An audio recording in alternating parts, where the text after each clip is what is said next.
Hey guys, welcome back to Rogue Trader. I'm Robert RPG, and we're doing a playthrough of Rogue Trader. It's just came out. Well, it came out last week, I think. So it's been pretty fun. Hope you guys are doing well on this kind of. It's not too cold today, but it's like wintry day, I guess. It wasn't that wintry actually today, but I'm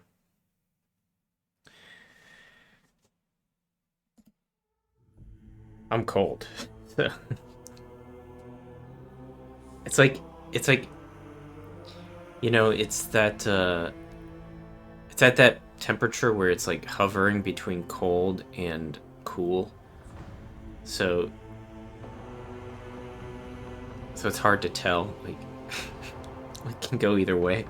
So you don't have the heat on, but it's slightly cold, so you don't feel entirely comfortable.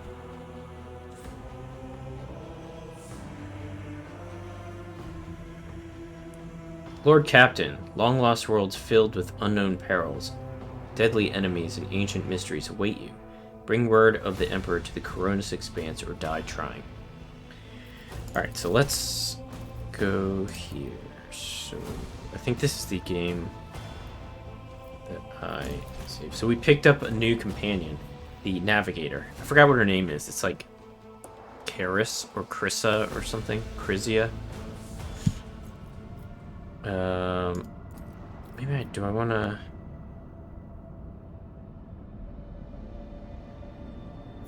Void ship management. Back to bridge. Okay, void ship management. What can I do here?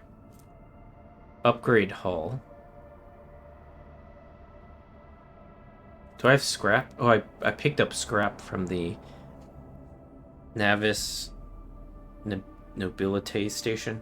It's like someone sabotaged it, and then so we went to the station and in search of a navigator, but there was like a coup going on. So one group of navigators and their followers and the servants were fighting another group of navigators and their servants.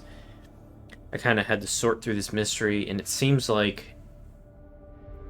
there is a young navigator, the one that I picked up, who is like a curse on the... Well, she has like a power where she affects people around her.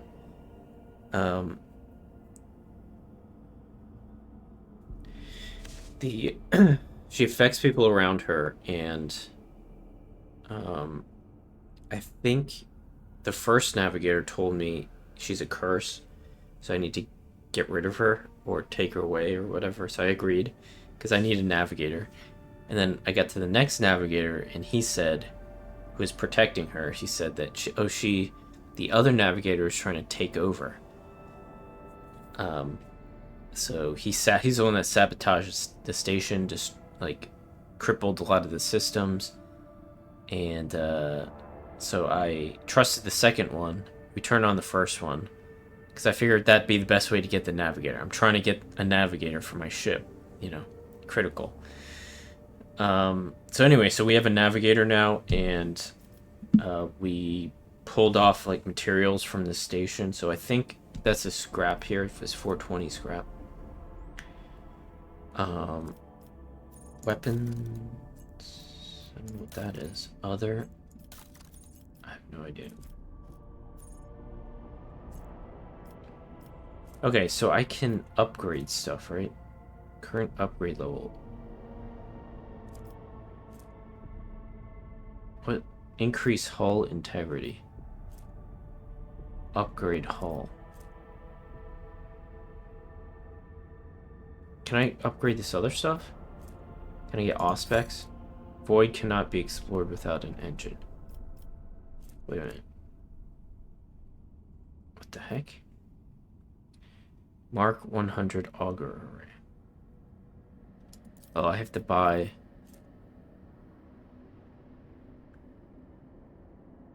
Wait a minute. Plasma drive provides 11 speed along strong. Okay, so this is the engine. So We have an auspex. We have we have shields. Can I improve the shields? What do we do here? No idea. We have a dorsal. Oh wait, macro cannons. I think macro cannons are like. Wait a minute.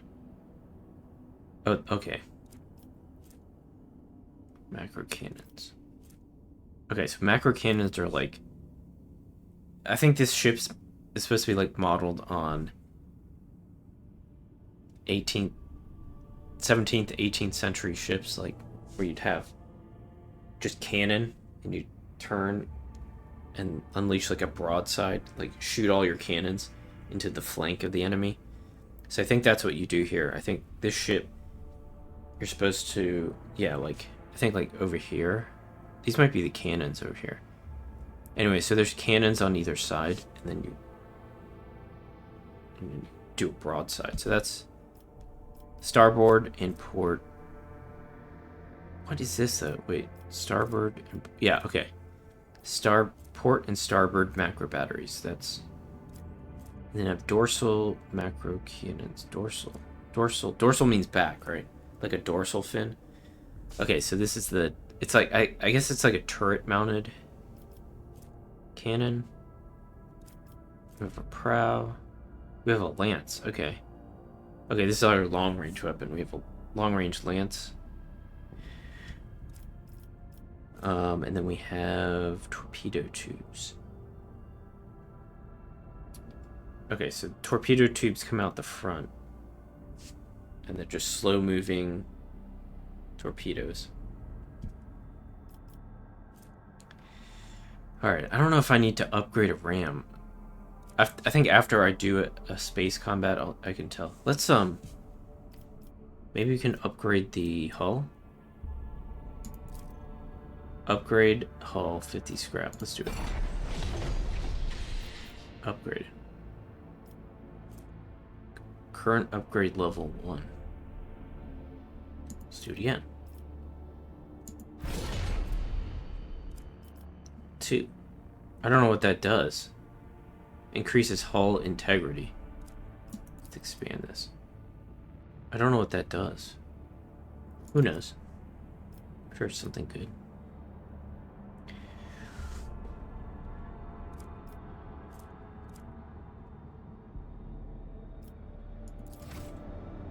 Okay, let's go to the bridge so I can wander around.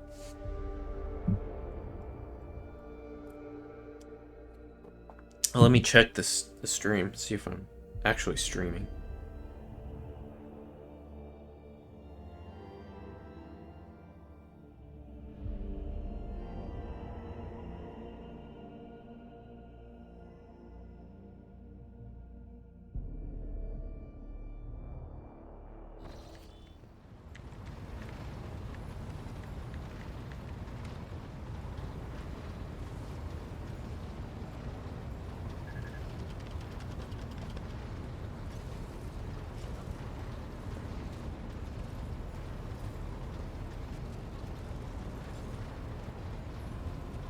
Cool. Because I'm streaming. Alright, let's just like wander around and talk to people. Abelard. Lord Captain. Abelard greets you with a customary courtesy, but makes sure to scan you from head to toe with his scrutinizing gaze. Should I say... You can call me my first name if you wish. I thank you for the honor, but I must decline. As a former military officer, I believe in the importance of order in all things, including the chain of command. You are the Lord Captain, my direct superior. I am not prepared to address you in any way other than as regulation dictates. Alright. Until next Lord time. Captain. He gave me a regulation salute. Let's go. Alright, let's go. I wanna...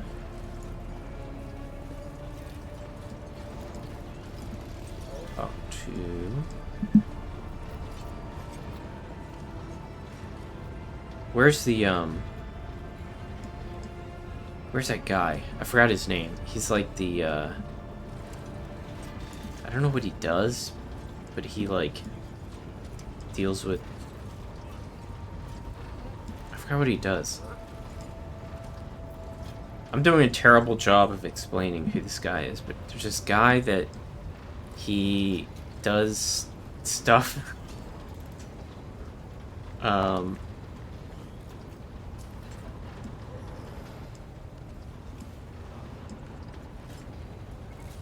This guy, High Factotum. That's what it is. Janus Danor. The High Factotum Janus Danrock greets you with a cool smile and the merest hint of a bow. Pleasure to see you, Lord Captain. Oh, what was his accent again?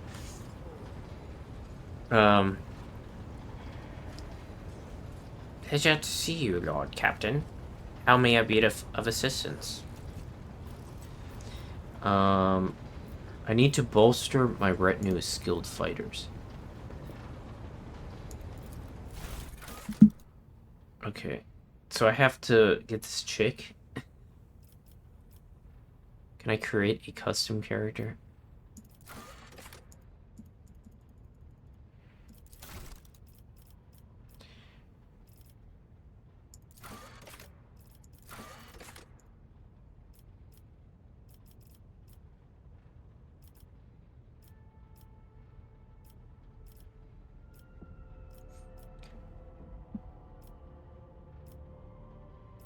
Oh, this guy. He looks badass.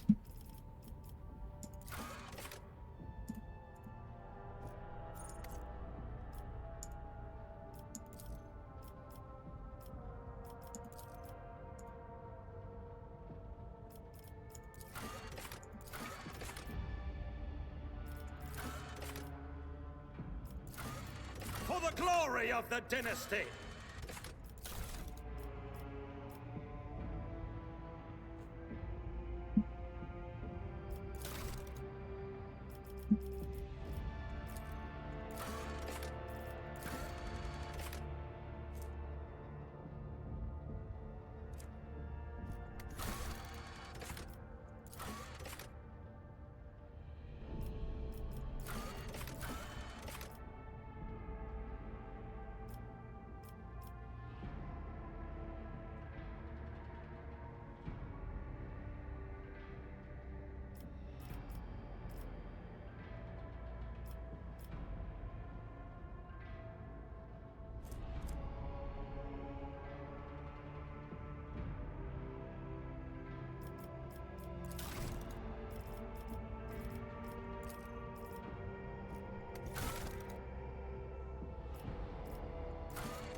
Alright, so let me name this guy.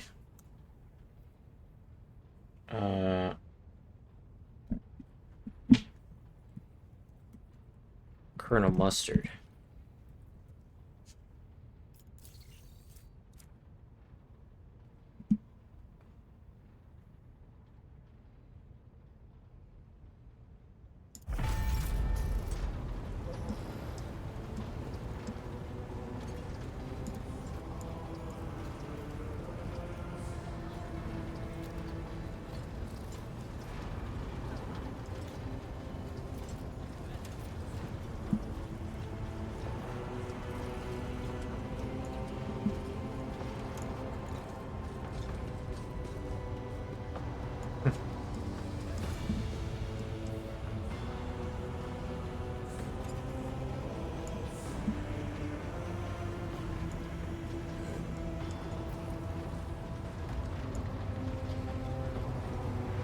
What is this? To the Lord Captain's quarters. Let's go to my quarters. Let's check it out. Well, Captain. Alright, let's check out these quarters.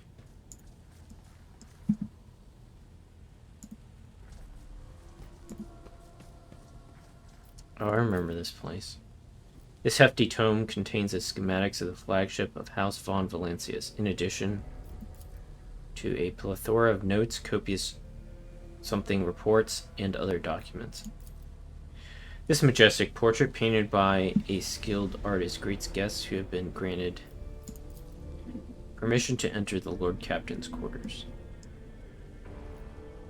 Fancy.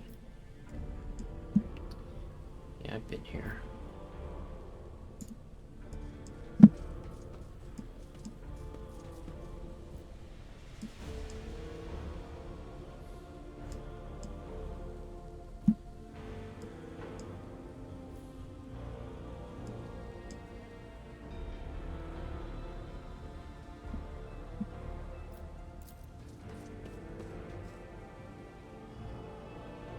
The ticking of the clock is too quiet for its bulky size. Vault. Okay, so this is where I carry...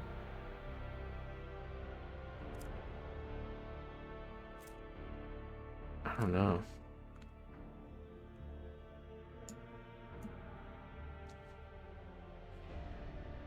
What is all this? Mechanicus Creations? Cargoes for storing loot that is not valuable enough for a mighty rogue trader. Drag pieces of loot to remove it from your loot screen. It will be packed into a suitable cargo space. You may withdraw loot from cargo at any time. Selling full cargo to merchants improves your reputation with their faction. However, all loot inside that cargo will be lost. Alright, let's get rid of... There's some stuff here that I don't really need. Do I need auto pistols? I don't... Who knows? Or Toby pattern las guns? What's the difference? Who knows?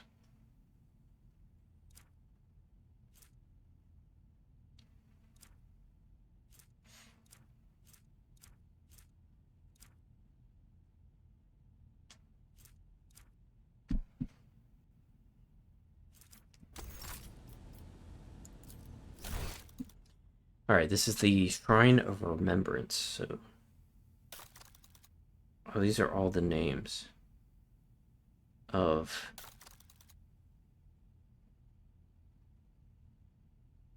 Oh. These are backers. I think these are backers. These are the backers of the game. Oh. Oh, cool. Like glinting off the polished skull of some unknown Xenos makes it seem like the bony face is mocking you. Xenos. What is that? It looks like a... I don't know what that is. Looks like a, what do you call those things? It's like the Thing's Crute ride. I don't know. Maybe not.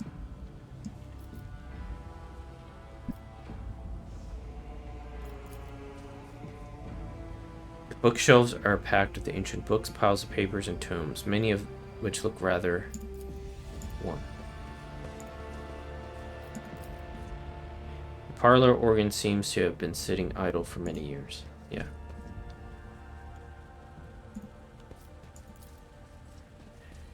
Where are you going? Oh, this is cool. Can I get in the water? This is my bathtub? It's pretty badass.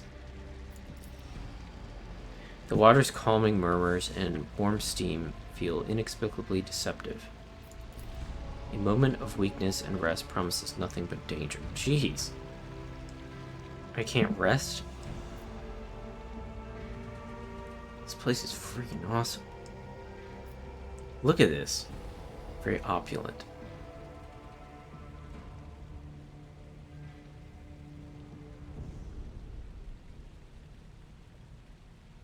Wow. That's so cool. And then... what is that? The long dead eyes of this fierce monster forever capture the fear and pain of its final moments. What is that thing? Looks like... I have no idea.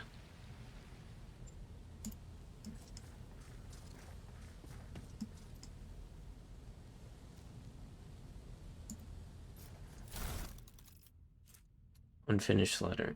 His chagrin is irrelevant. Voigtver's mistake cost me too much. Years of work, tremendous resources, all wasted. He has failed at what he was supposed to be irreproachable at, uncovering spies, and this one was a senior officer. I'm not about to discard him. Conrad has served me for too long for his removal to go painlessly for the Protectorate. Besides, he is no fool.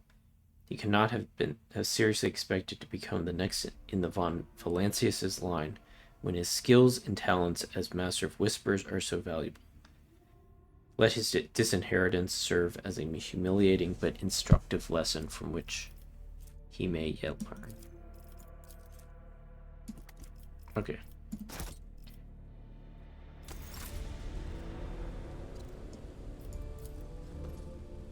Beyond the stained glass, the distant stars glimmer in the darkness of endless space, filling you with an odd sense of dread.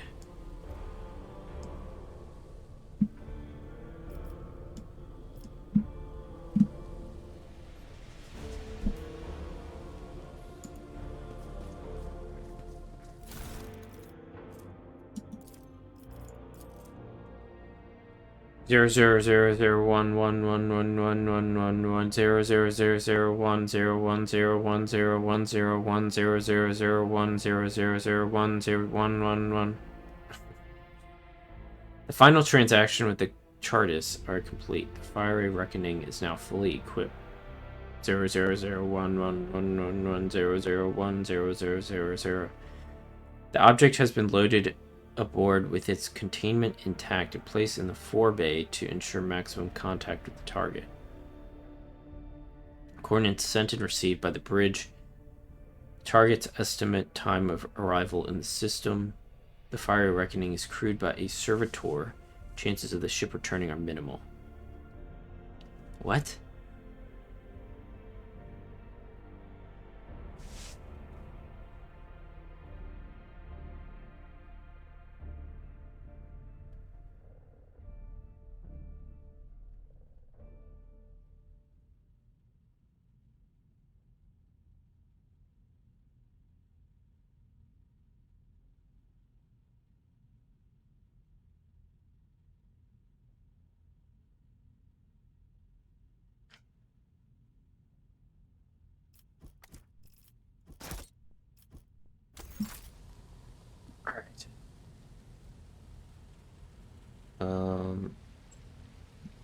Okay, I forgot what's through this door.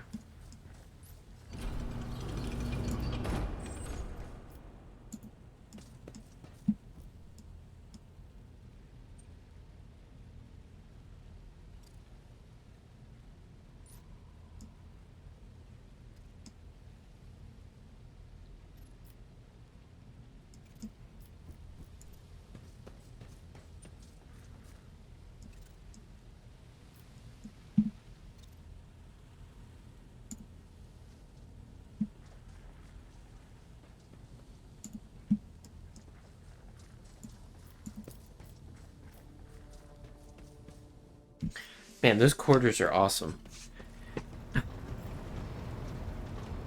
Those are cool quarters. Alright, is there anything else on the other side?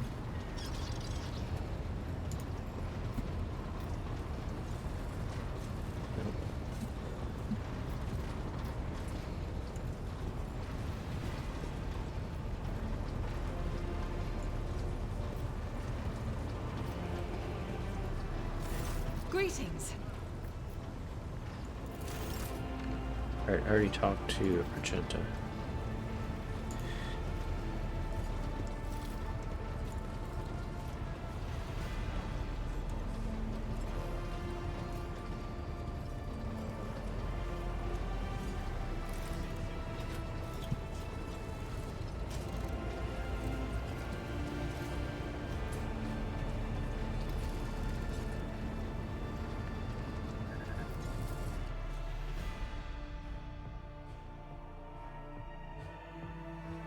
think I already read this thing about Idris. I think I like Idris. I do like Idris. She's a little kooky, but I think she's a heretic, like me. I think Argenta is a devotee, devoted. I guess I think it's devoted. I think who's that guy? Who's the guy? The first guy I talked to, the seneschal. He's like I think he's an iconoclast. Who else is there? There's the Navigator. I don't know what her deal is. Oh, can I talk to the Nav? Oh no, I can't talk to the Navigator. Sorry. All right, let's go to Rykad Minoris. Oh, let's see here. Okay, so we have New Blood, Machine Spirit Keeper, land on Rykad Minoris. Let's see what are those. What are those missions? Let's check it out. New Blood. The crew losses suffered during the cultist raid can be remedied on Rykad Minoris. Okay, so we're basically going to Rykad Minoris to press gang some people. Just like grab some people off the street and like force them to be our crew members. What was the other one? Machine Spirit. Void Ship requires a new engine seer who may be found somewhere in the system. So maybe on Rykad Minoris. Looking for trouble. Alright, so we need to find Henrix von Kalux. Find the interrogator, Henrix von Kalux. Aid him in his mission. Okay. I think that was it. I think that was... Got New Blood Guide? I already have that. Okay, so these are the two. So, getting crew, Machine Spirit Keeper. Okay. So we need an engine seer and more crew. Oh, looking for trouble. Those three. Okay. Rumors? Any rumors?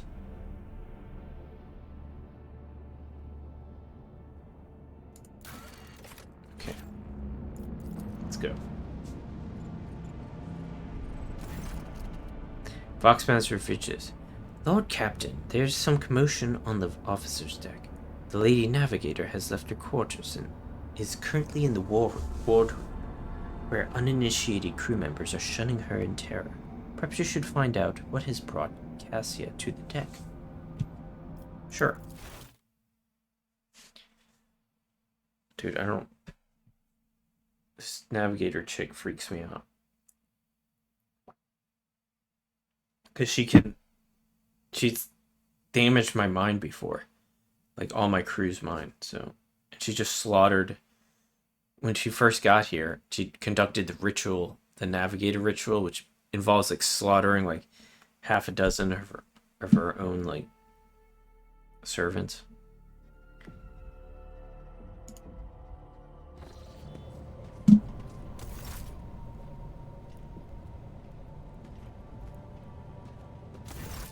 Lord Captain, my apologies. I did not notice your entrance.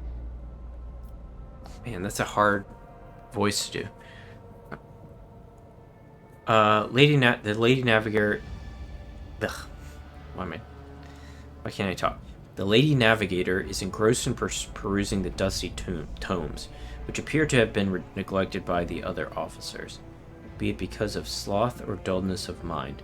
When you walk closer, Cassia looks up at you, starts, and hides a weathered book behind her back.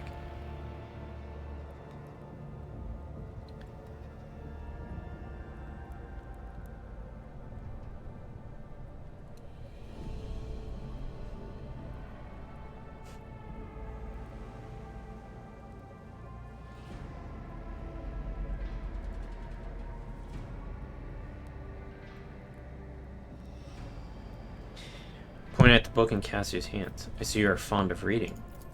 Oh, this. I found this fascinating read on one of the shelves. And I must say, It has caught my eye. Its every chapter is written in verse. I find it so beautiful and enrapturing. Cassia carefully shows you the book, which turns out to be a collection of works by the Cadian naval commander and poet alias Quint.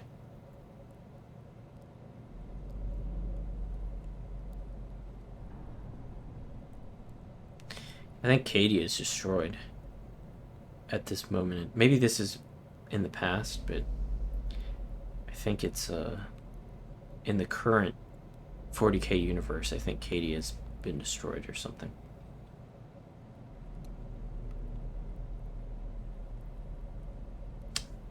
Okay, so it's poetry. Urak 5 had a vast archive of its own, of course. Although most of the works within had to do with scholarly disciplines of some sort or another. Only in my sparse moments of respite was I allowed to escape into the pages of more embellished works. Cassia gently brushes the dust off the cover with her thin, clawed hand, her eyes filled with longing after reminiscing about her lost home.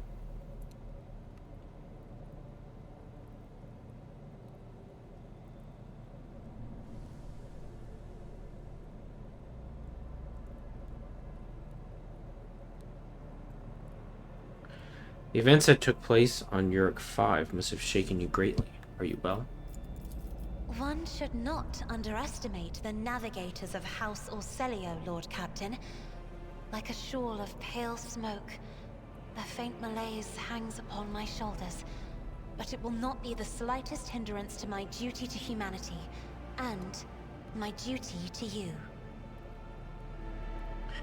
Cassia's response is reserved and pointedly decorous, clearly intended to create a distance between you. Your only attendant is your valet from Urak 5. Do my servants not measure up to your standards? No. It is not that at all, Lord Captain. It is just that Uwe is quite capable of carrying out his duties by himself. He is well accustomed to my whims and preferences. What? It sounds suspicious. Oh, perception test succeeded. Cassia cringes ever so slightly, adjusts the adornment on her forehead, then awkwardly hides her clawed fingers in the folds of her clothes. The unnatural appearance of navigators often becomes a topic of gossip among lowly servants and officers alike. It is unsurprising, then, that Cassia prefers the company of one who is used to how she looks. I hope that you have had ample time to calm yourself in your powers. There are people on this ship who are far more impulsive and dangerous to others, and far less devoted to the God Emperor than a herald of the Navis nobility. But I did not need your words to see the shades of umber unease that whirl around your subjects whenever I am near. Were I not acquainted with such a reaction, I could have found their behavior in your question just now insulting. Jesus Christ. You're a little unstable. I just asked you a question. Lord Captain, would you kindly explain to me why you are pestering me with these questions? Inquiring about my mood and my needs, showing an interest in the books I am enjoying? You are behaving as if you possessed a shred of fellow feeling for one such as I.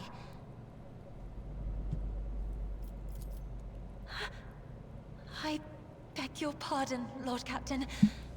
That was no way for a navigator to conduct herself. Frightened by her own words, Cassia covers her mouth, pales, blushes, then pales again, and hides her face behind the cascade of snow-white hair.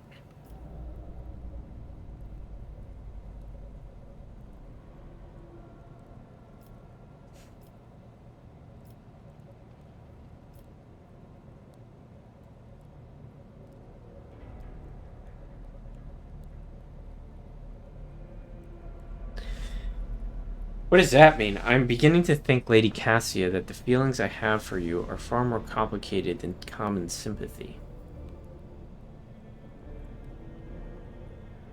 What does that mean?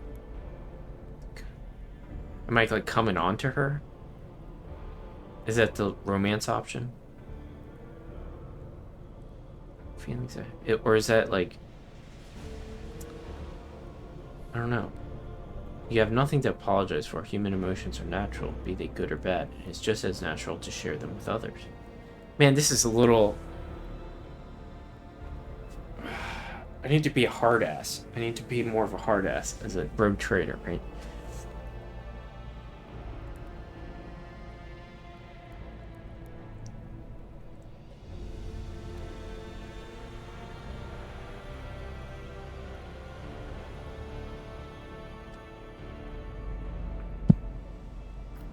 Beginning to think, like Lady Cassia, that the feelings I have for you are far more complicated than common sympathy.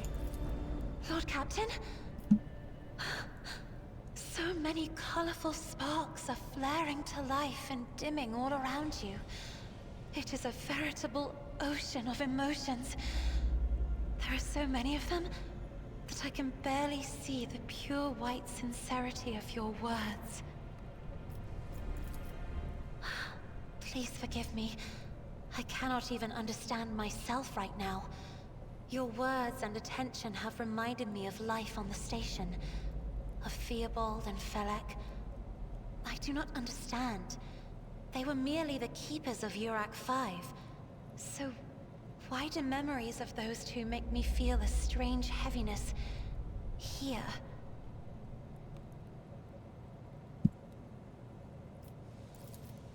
At the same time, I find myself overwhelmed with new excitement and anticipation. At last, I have set foot outside my familiar walls, and into a world that I have only seen before in the pages of books. Your ship alone is a treasure trove of remarkable artifacts and curiosities. And just imagine the things that await beyond, but... My delight must seem childish to you, surely. In your heart, you must be finding all this quite amusing.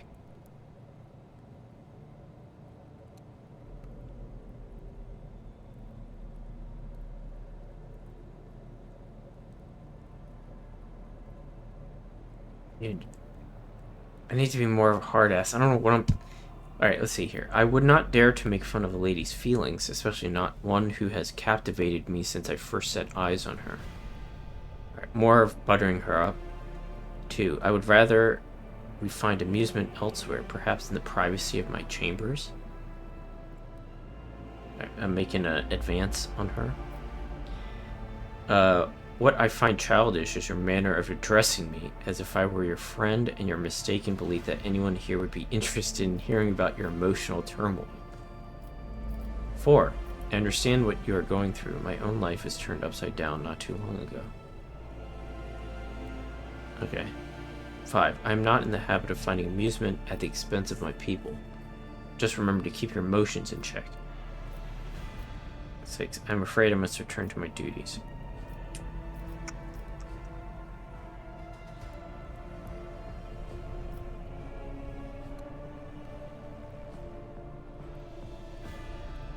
I will not dare to make fun of a lady's feelings, especially not one who has captivated me since I first set eyes on her.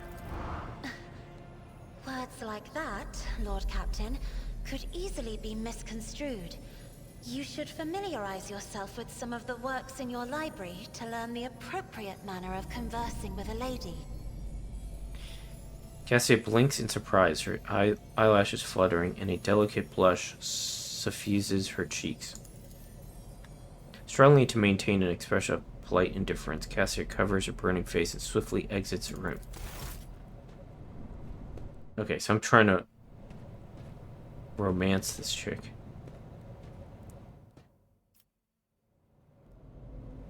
I don't know why Adira was with me. That was weird. Alright, so let's check this place out. Where is this?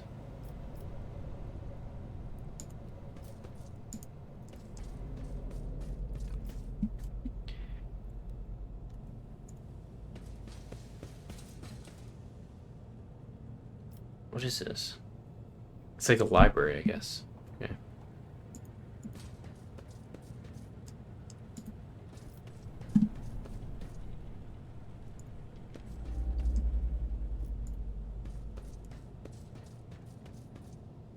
There's a book. Can't read it though. What is this? Oh, that's the ship.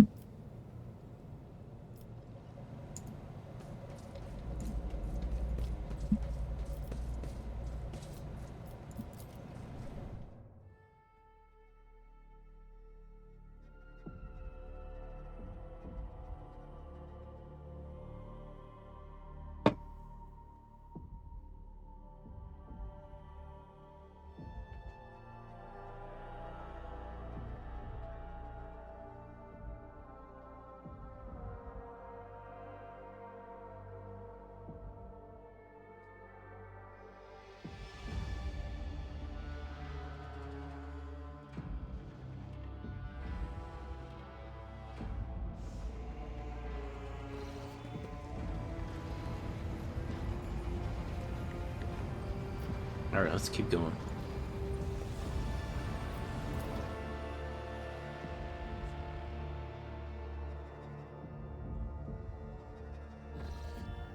Okay, let's continue to Rykad.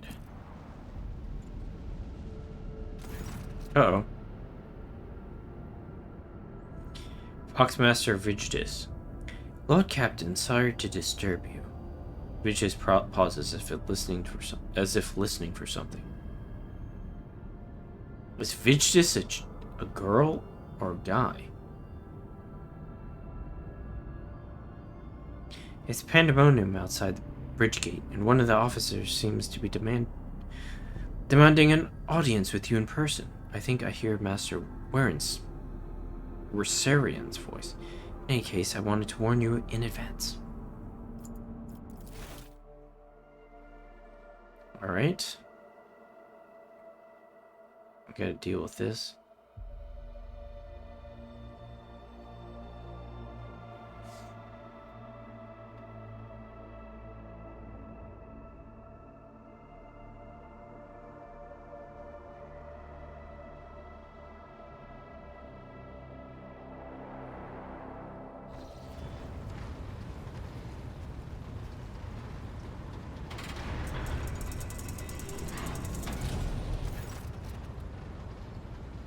The everyday sounds of the bridge are disrupted by voices raised in anger. Abelard's voice, the loudest of all. This is not the conduct of an officer. These are the antics of a highborn brat out on a lark. Explain yourself, Lieutenant.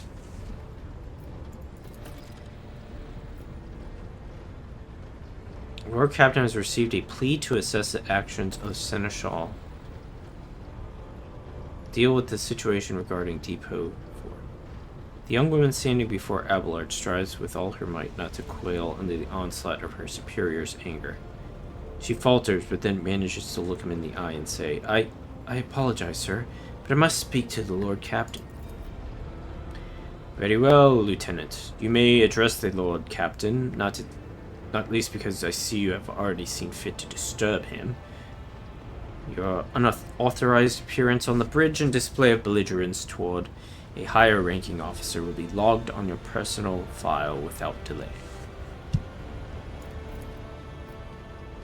Lord Captain, Lieutenant Avril Vent, requesting permission to speak. Vent falls silent and then adds rashly, on a matter of extreme importance and urgency.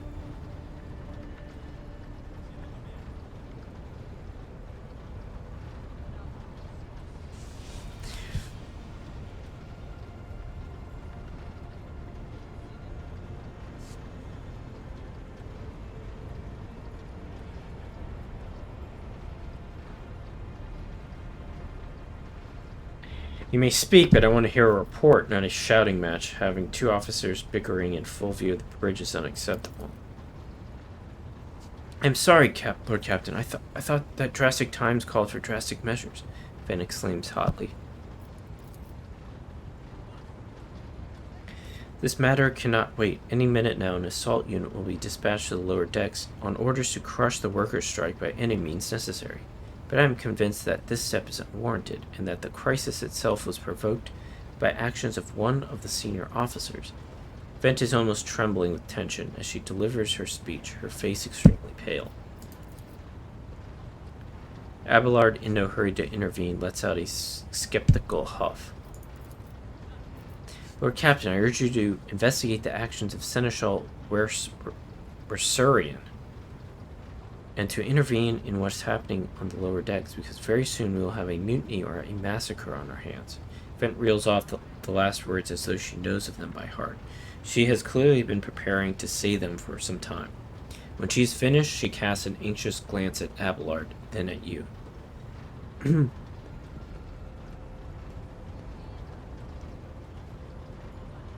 How did all this start? Whoops, I picked the wrong thing. I shall explain, Abelard intones grimly. I beg you to hurry, time is running out. I will not hurry, since my competence is under scrutiny. I shall speak for you as long as I see fit. There is an established order to the way things are done on this ship, and one of the pillars of the system is that the rogue trader's attention is not distracted by trivial matters. It is the Seneschal's role to ensure that.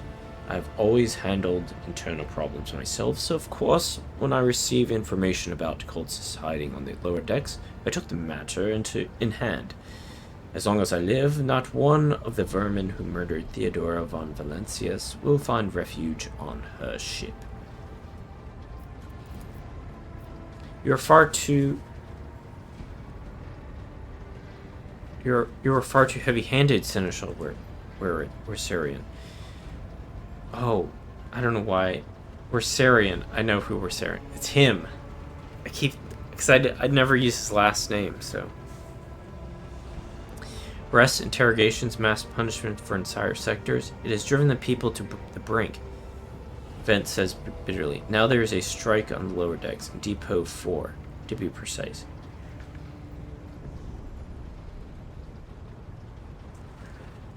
Three worker clans are involved, but many more are passively supporting them. The situation could degenerate into an all-out insurrection. But when I reported my concerns, the only response I received was an order to dispatch an assault unit and crush the strike with maximum force. How did all this start? The situation could boil over at any minute, so I'll give you the condensed version. It all began with when the enforcers found the cultist amulet on the body of someone who'd been killed in a drunken brawl. We reported it up the chain immediately, arranged for a cleansing rite to be performed, and opened an investigation. No heretics have been found alive, but the search has brought tensions between enforcers and workers to a head. What is Depot 4?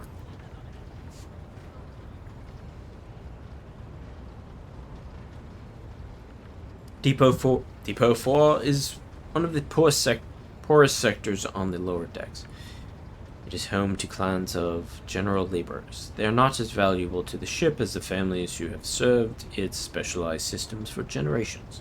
They are an easily replaceable resource, and one which is now more besides, giving succor to cultists and minions of the arch enemy. Depot 4 is poor and troubled, but at worst that means drunken fights and illegal rotgut brewing. We have handled the workers of Depot 4 in the past. We would have done so again if the crackdown on Depot 4 hadn't been so harsh. And another important point to bear in mind, the problem is not limited to the sector. It is located on one of the most populated lower decks, and everything that happens there has a knock-on effect on all the neighboring sectors. Abelard, what do you have to say to all this? I see no need to add anything. I acted within the remit of my authority, guided exclusively by the best interests of your protectorate and your personal safety. If you wish to confirm the rectitude of my actions for yourself, I have no objections. For my part, I urge the Lord Captain to go down to the lower decks, stop the assault unit, and speak directly to the people. You will see that they are not lying or harboring heretics. That way, you will stop the uprising before it begins.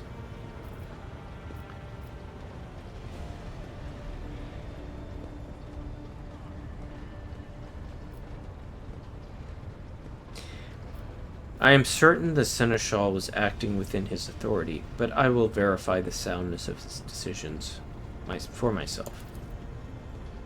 Throne preserve you, Lord Captain. I thank you for support. Abelard grits his teeth slightly. An enterprise bordering on the sophomoric. But please yourself, Lord Captain. However, I categorically insist that I escort you. Alright. Who's gonna go with me? Colonel Mustard, do you want to go with me? How many people can I pick? I don't know. Can I get Colonel Mustard? A party limit reached. I don't know if I want to take Cassia.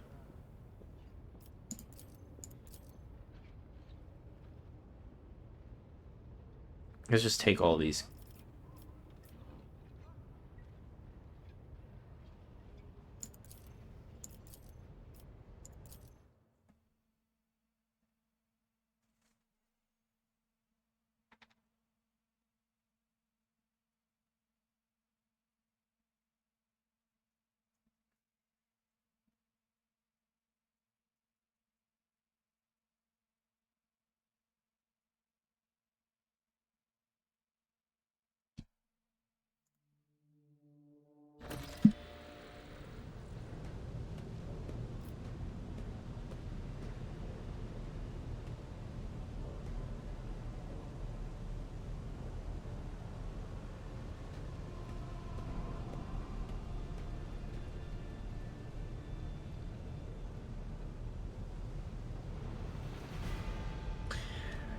Alright, I'm gonna get ambushed, I can tell.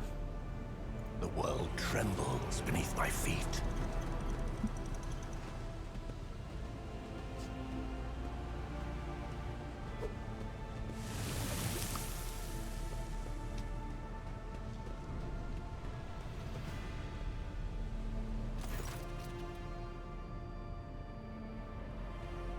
Abelard reflexively wipes the sweat from his brow in a startlingly human gesture and telling one, a rare moment where he allows his age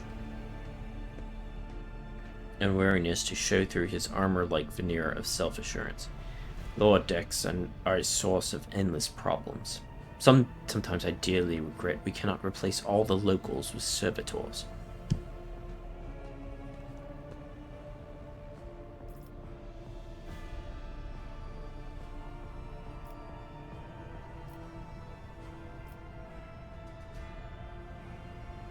People dared to disrespect a senior officer. They would not have the chance to express just disrespect if we were not here, and if the situation had been dealt with by the relevant officers. Abelard grimaces. It is a junior officer's worst failing to pass problems up the chain of command. I've never been able to abide it. I shall say it again. It was a mistake to come here on Lieutenant Vent's whim, Lord Captain. I don't know.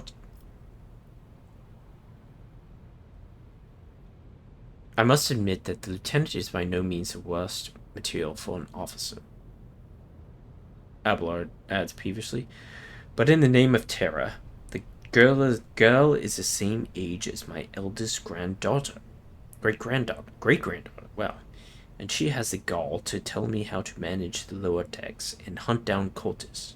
It will be another 20 years at least before she can be trusted to act without oversight. Let's keep moving. We need to get to the bottom of this. Alright, let's...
I guess trace a trajectory.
Alright, I think that's good.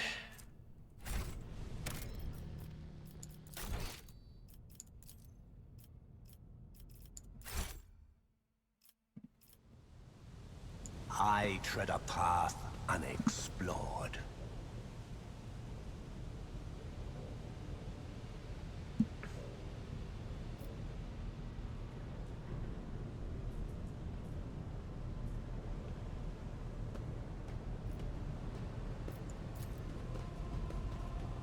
Something resembling a nest made out of thermal insulation material. This must be where the workers sleep between shifts. Let's seize the opportunity. Bro, Noble's down from the upper decks, down here to see us.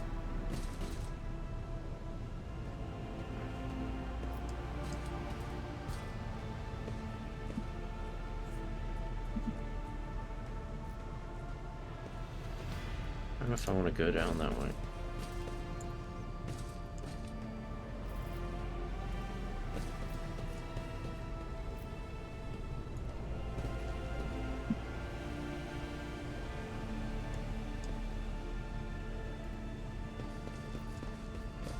Powers unseen uncover my path.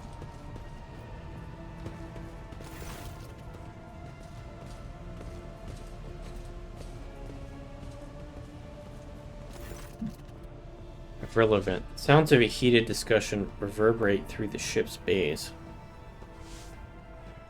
Lieutenant Irrelevant of the ship's enforcers is barring the path of a heavily built assault unit officer, and judging by their expressions and tone. The standoff has dragged on for some time already and has now reached boiling point. I have my orders. I put an end to the unrest and purge this sector. You can take your orders and shove them. This is my deck and my sector. There are only 3 people who can waltz in here without my express permission. The first officer, the rogue trader, and the Emperor himself. So not all my lessons fall on deaf ears. Abelard mutters in crabby approval. He does not clarify whether he means Lieutenant Vent, the officer looming over her, or both. Your lordship. Noticing you, the two junior officers snap to attention and salute, their subordinates following suit a moment later.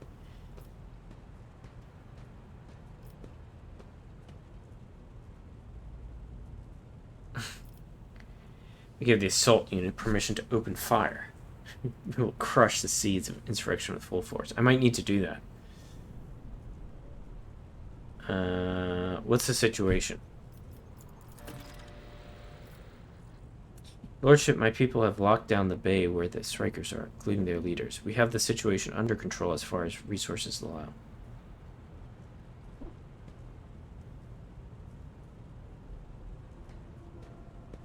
I want to speak to the strikers. Abelard's mouth twists, but he restrains himself and says nothing. Calm down, Abelard. I'll slaughter them if they need to be slaughtered. Right you are, Lord Captain. Allow me to wish you good luck. Hope gleams in Lieutenant Vent's eyes.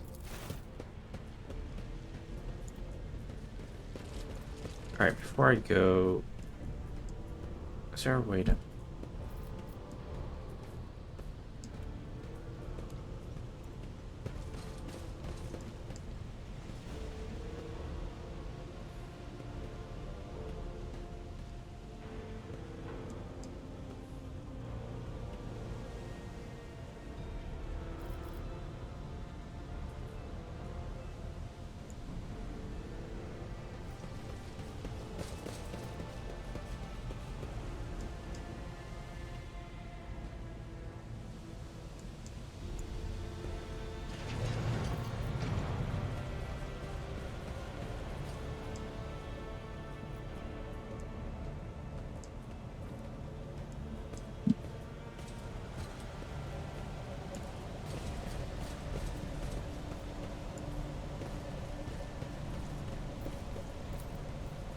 Inside the box, a string of scratched letters runs along the edge, different first names with the same surname.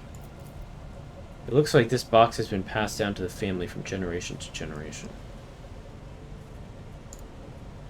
I'd love to see how they live on the upper decks, even just one.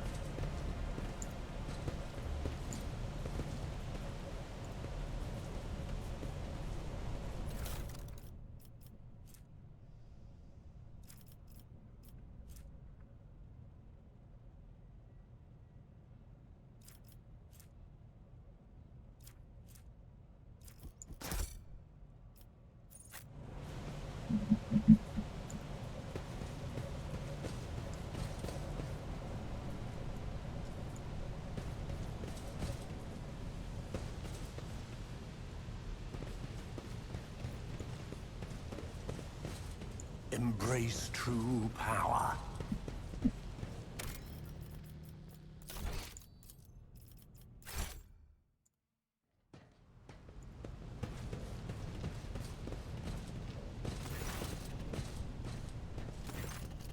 Dozen pairs of eyes stare apprehensively at you.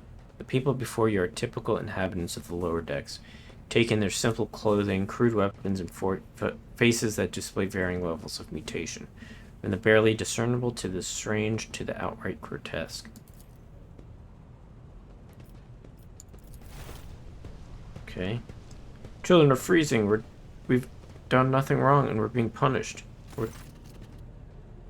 Rivet. A whisper passes through the crowd, and you detect a mixture of fear, astonishment, and joy in their reactions. Finally, 3 people break away from the crowd, an elderly woman and 2 men. These must be the leaders. They bow clumsily before you. Lord Captain, you have come down to us. Tell me what is troubling you. Why are you striking? So striking, that's news to us, your lordship, says a tall, thin man in worker's garb. All we're doing is asking questions, saying what we think. Old woman, shut up, Ribbit, snaps the old woman, who turns her hostile dark eyes on you. Here's the deal, your lordship. Your damned enforcers are all over us down here. They say they're looking for cultists. One wrong word and they're reaching for their batons. If they want to punish someone, they turn off the heating to whole bays for a week at a time, until we get sick and freeze. My clan, 2 little ones died from inflammation in their lungs, all because of these enforcers. The old woman spits on the floor and rubs at the spittle with the toe of her worn-out shoe. Argenta does not interrupt the workers, but you see the sadness well in her eyes when the children's deaths are mentioned. She quietly whispers a requiem prayer and makes a sign over herself.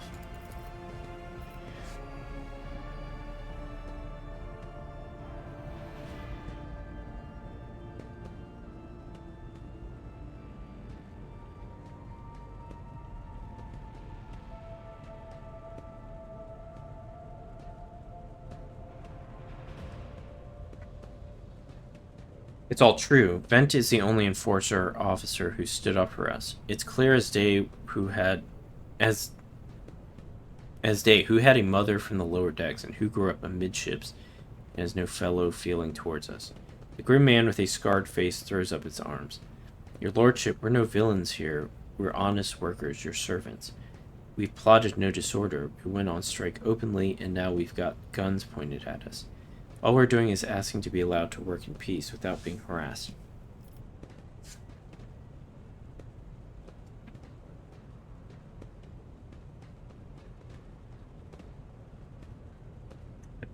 Persecution started apropos of nothing, you say?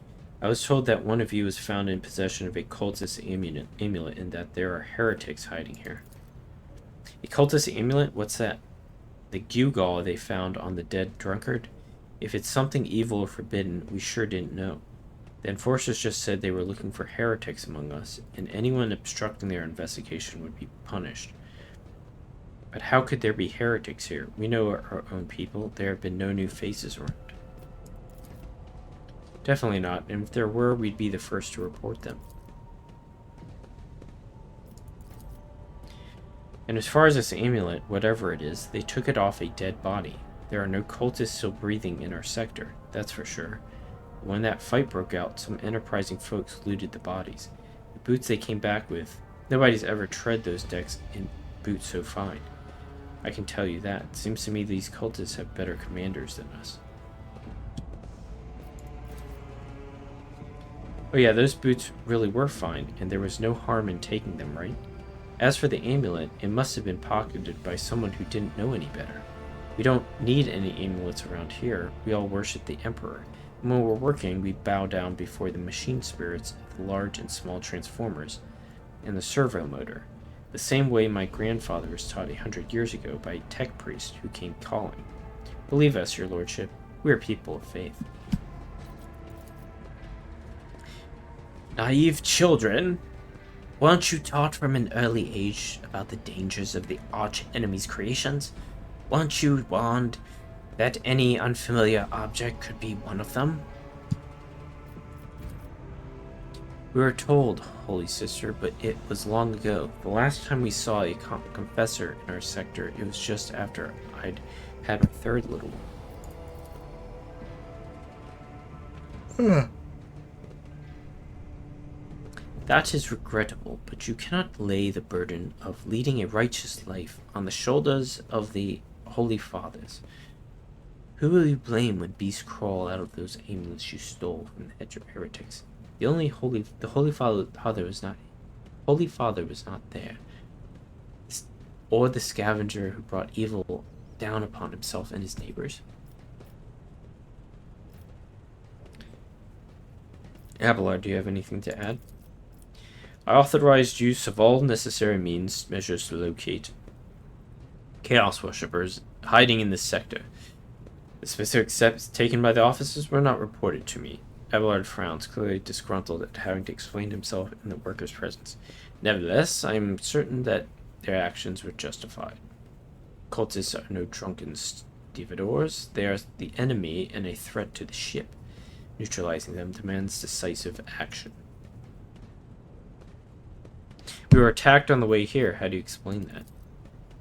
Here's an explanation for you. The people have been pushed to their limit, and now they're lashing out. As if we don't know why these top deck units are being sent down here. Like that one there that the lieutenant won't let pass. Our clans are all inside the bay that's been sealed off, but the lower decks are big. I'm sure there are some people who have just had just about enough. getting it from all sides. The soldiers have encircled the ones who've risen up, and a death squad has just arrived. It's no wonder folks are lashing out. Their words seem sincere to you. Their body language and the glances traded between them reveal that the news of the attack has shocked them. What changes do you want? Would you look at this? The exalted Lord Captain himself is asking us bilge rats what we want. Well, here's what. We want you to rein in your damned enforcers, to quit turning off the heat, and to stop battering everything that moves. No, that's not it. We want the enforcers gone from here. We want to be armed. Give us arms and we'll govern ourselves. We'll defend ourselves if these cultists do show their faces. I've been leader of my clan for 20 years now. Getting rid of these club-wielding thugs can only improve things around here. Second Amendment, right? You've gone too far, old man. They'll never let the maggots on the lower decks live without the enforcers breathing down their necks. They probably even insist on enforcers on the upper decks, too. As for weapons, what do we need them for? Before the first day's out, we'll have someone shooting at their neighbor out of stupidity or drunkenness. We don't need that. If the enforcers stop hassling us, that'll be enough. In return, we'll find the scavengers who robbed the cultist bodies, and we'll talk to them, one lower decker to another. If there are any more of those damned amulets about, we'll hand them over to the enforcers ourselves. You speak for yourself and your clan. I'll speak for me and mine. I don't want empty gestures. I want real change. They promised us the world now, but as soon as the anointed one turns back, these brutes will be on us even harder than before, all because we dared to speak out. The tall worker's eyes dart between the two arguing leaders. Every few seconds he opens his mouth as if planning to agree, but each time he falls silent. Simply making a few vague noises of approval.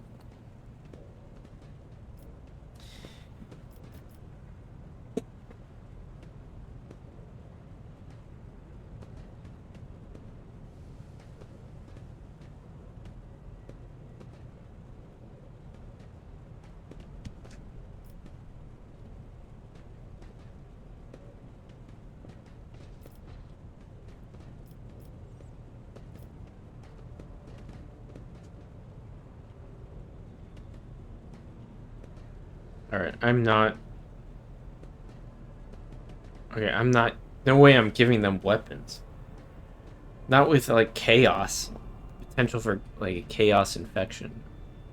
Like, heretics on the ship. I can't afford to do that. So let's do...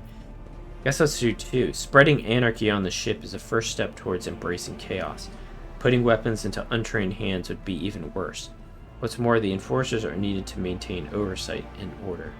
Withdraw those demands and we will consider the rest.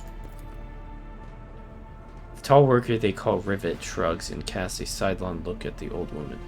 Old man, listen. The Lord Captain himself has come down to us and is offering concessions.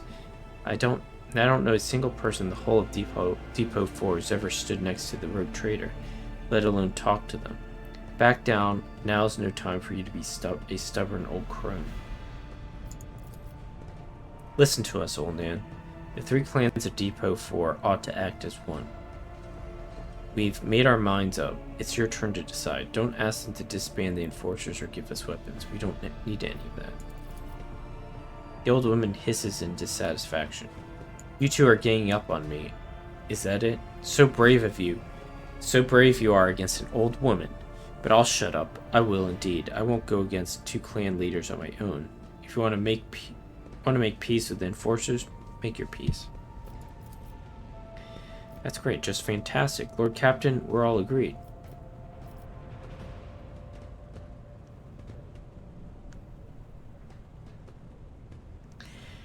Then it's decided, the persecution will stop, and I will expect you to assist in locating any remaining amulets or weapons left by the cultists. Your Lordship, thank you. You have not abandoned us to lower deckers. You came yourself and settled everything. I'll tell my grandchildren about this. Of course, your lordship. We'll root out any nasty business faster than the enforcers, and we'll leave no stone unturned.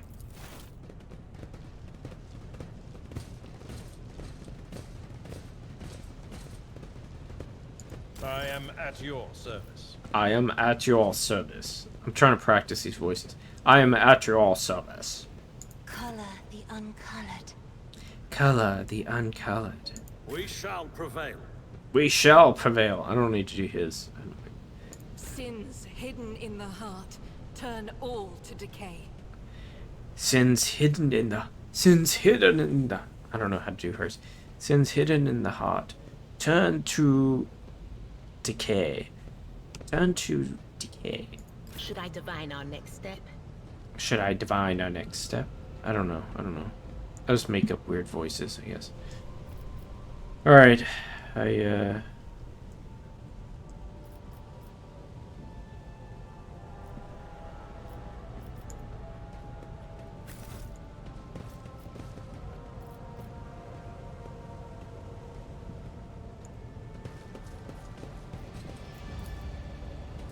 Pages where the start of each shift is marked. The last mark is missing. The workers went on strike. The world trembles beneath my feet.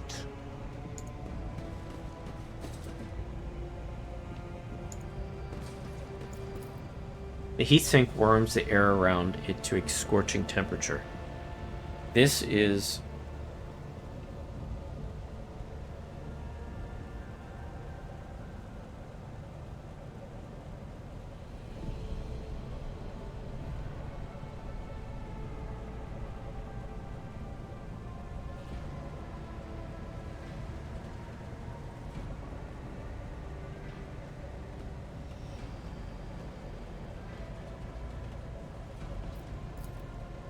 This is the warmest part of the bay. Workers have even dragged deck chairs here. Where are the deck chairs?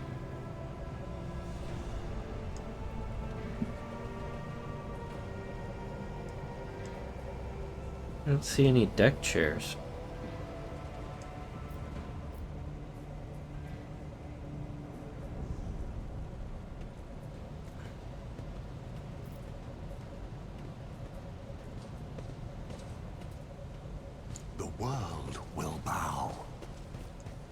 This ocular implant was a worthwhile investment.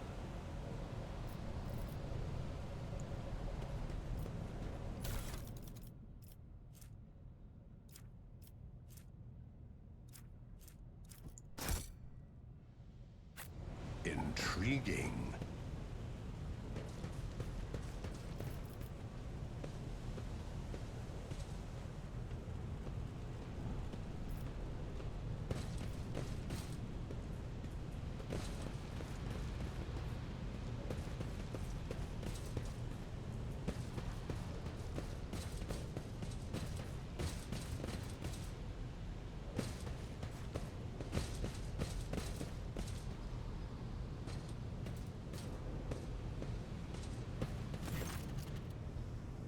Stopping unexpectedly, Abelard imperiously dismisses the unit to stand at a distance and addresses your other companion, saying, I have an urgent matter to discuss with the Lord Captain. Please give us a moment.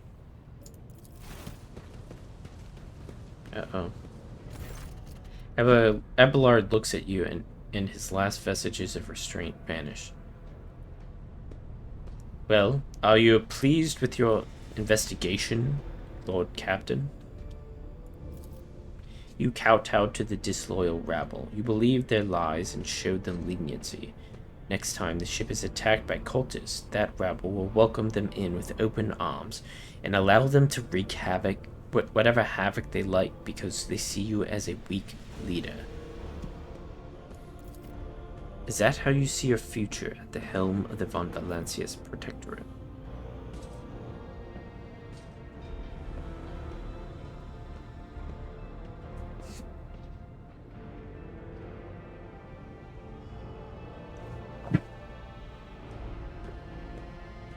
Let's talk about your role in all this instead. You allowed this revolt to happen. Your actions practically guaranteed it would. I would have handled the situation myself had you not decided to intervene, Abelard says irascibly.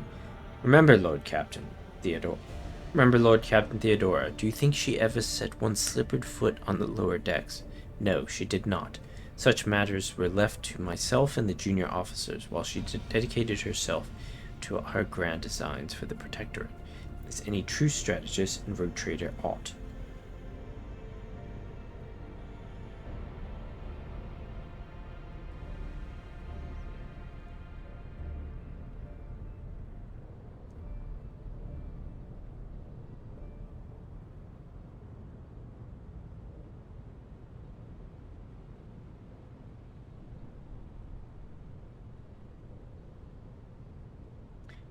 I would be only too willing to trust in my seneschal and not fill my head with such matters, but the situation had spiraled out of your control, Abelard. Abelard's face relaxes slightly. You're right, at least as concerns junior officers making complaints directly to you. And Abelard stands straight at attention. I lost my temper, Lord Captain, and I believe I ought to explain myself. Abelard speaks slowly, the words not coming easily to him. The prosperity of the von Valancia's protectorate is not just an empty phrase to me. I left the Imperial Navy for the chance to see it flourish. It was the most momentous decision of my life. I did it because I saw in Lord Captain Theodora's deeds the sign of true greatness.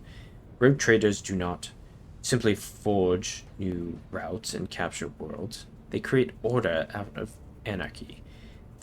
That creative impulse was entirely lacking during my time in the military.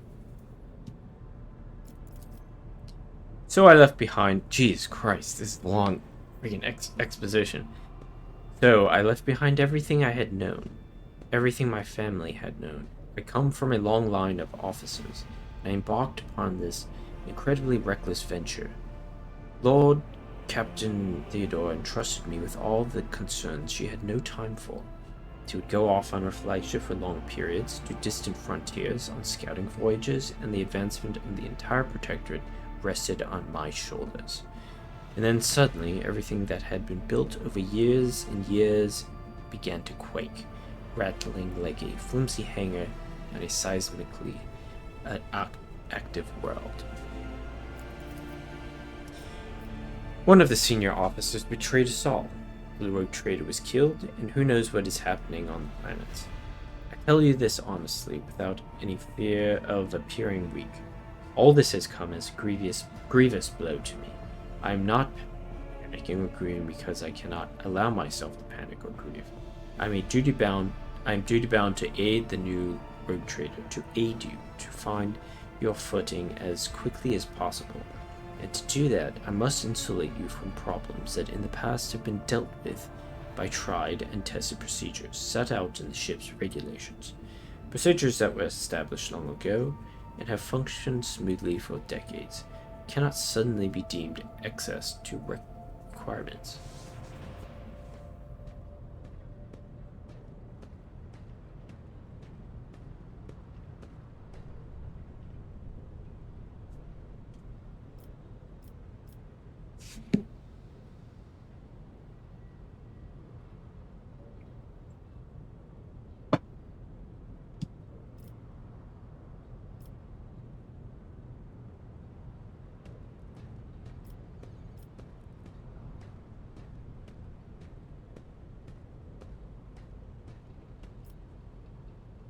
I gotta make a decision here. Okay.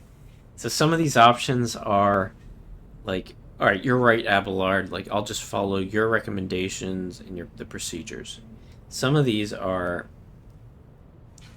like, F you, Abelard. We're gonna do it my way. I don't know what to do. Let me think.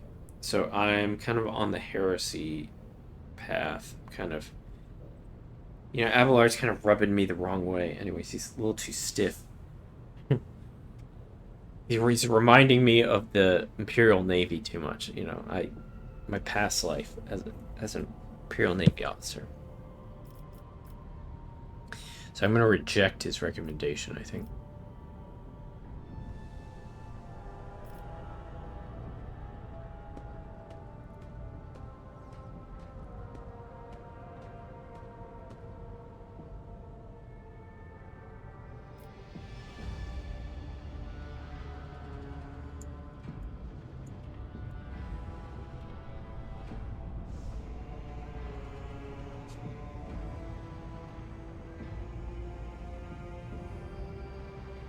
How should I say this? I have seen plenty of sentiment and hand-wringing in recent days, but very little competence. I have no plans to rely on your judgment or your tried and tested procedures in the future.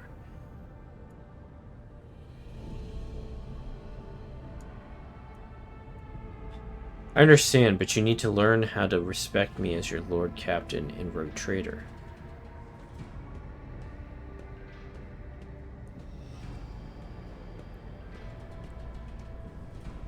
Accept it and start living in the new world.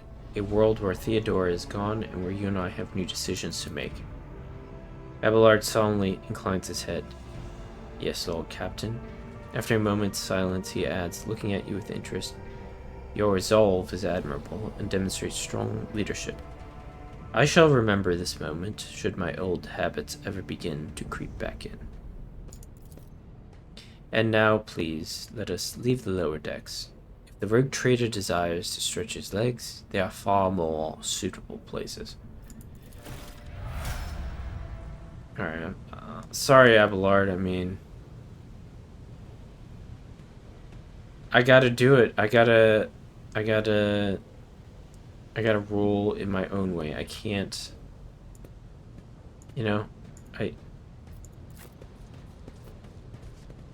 can't just follow him and ask him for everything. I gotta do things my own way. You know, he's not the Rogue Trader. I'm the Rogue Trader, so I have to. I think I have to do that.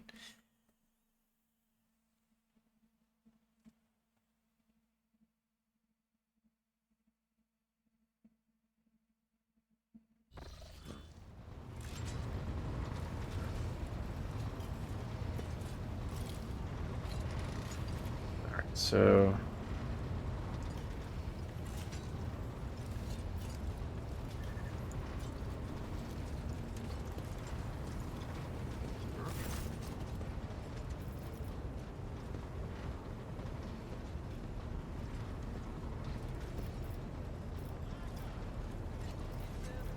have you ever heard of the name Fiery Reckoning? From what I can tell, it is a void ship of some sort.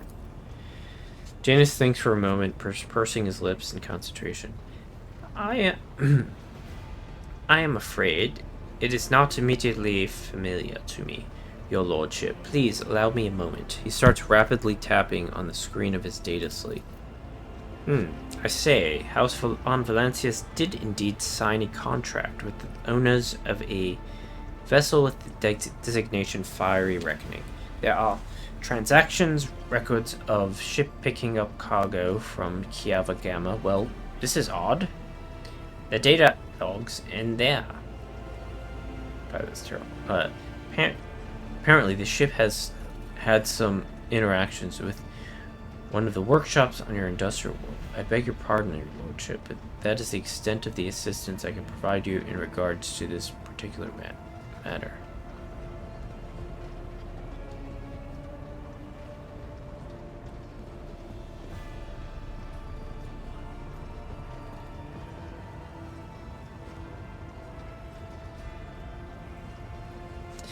Okay. I would like to replace a painting of the late Theodora in my chambers. Hang my portrait instead. Janus bows obsequiously. It will be done, your lordship. No questions for now. I shall return later. I shall await your instructions, Lord Captain. Okay, let's check it out. Maybe he replaced it. Oh, I need to... Oh, man. Okay. I gotta level up. Let's check it out. Oh, yeah! That looks good. Alright. That's cool. The majestic portrait painted by a skilled artist greets guests who have been granted permission to enter. Yeah. That's me. Alright, let's level up. Okay, choose an ability. Okay.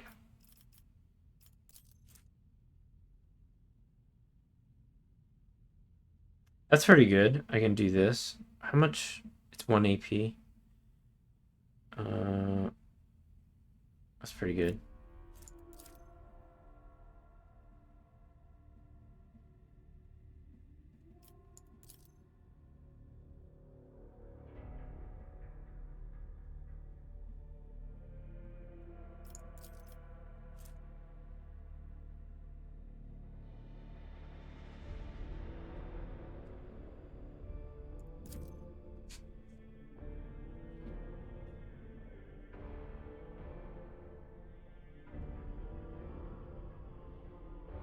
These are all really good.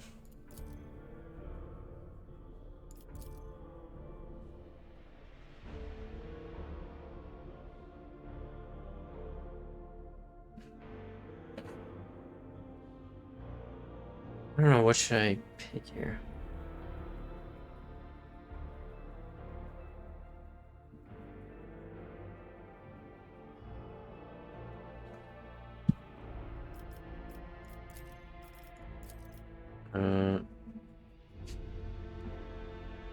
Let's try this one. Get back in the fight.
I don't know.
What is veiled degradation?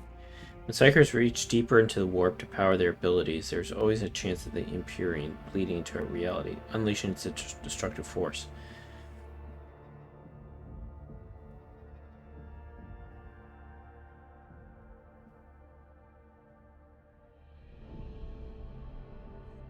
Okay. So, every psychic power you use adds a veiled degradation, and once you hit 15, then it's the chances of getting a perils of the warp is increased, I think. Man, there's so many freaking talents.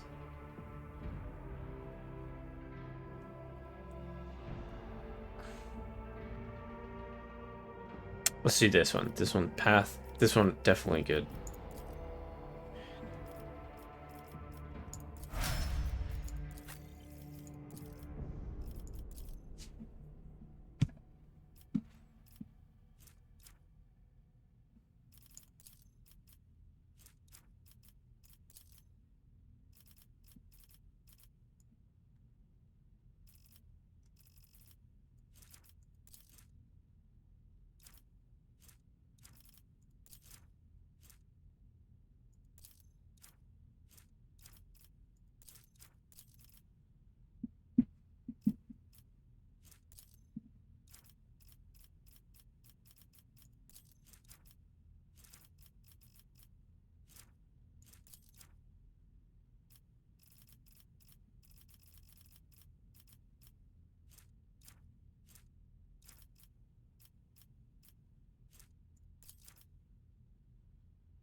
What is the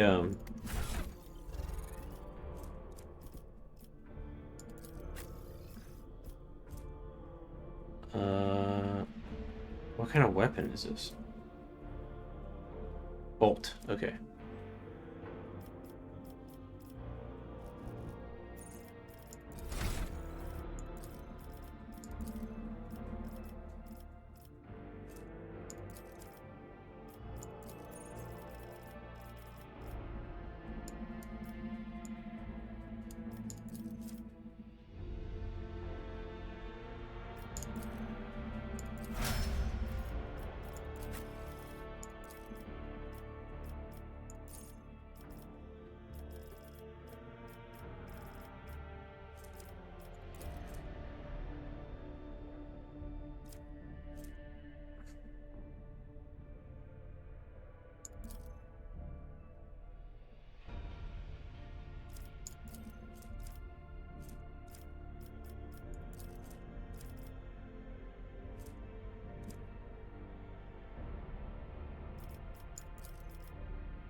do biomancy. I think that's cool.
Greetings.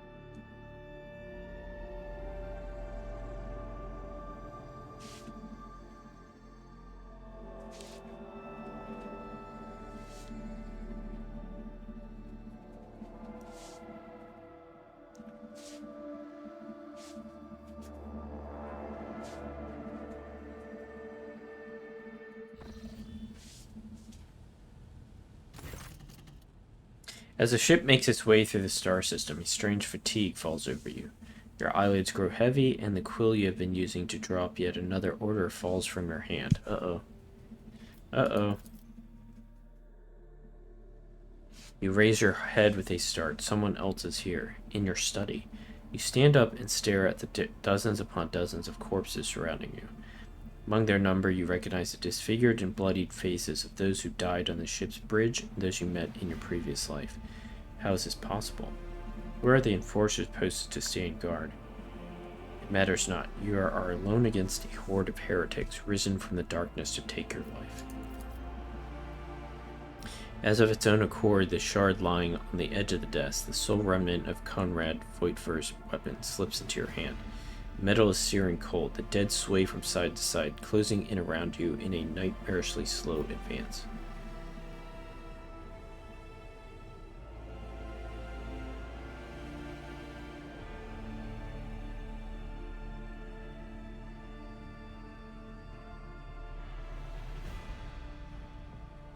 Step back or else.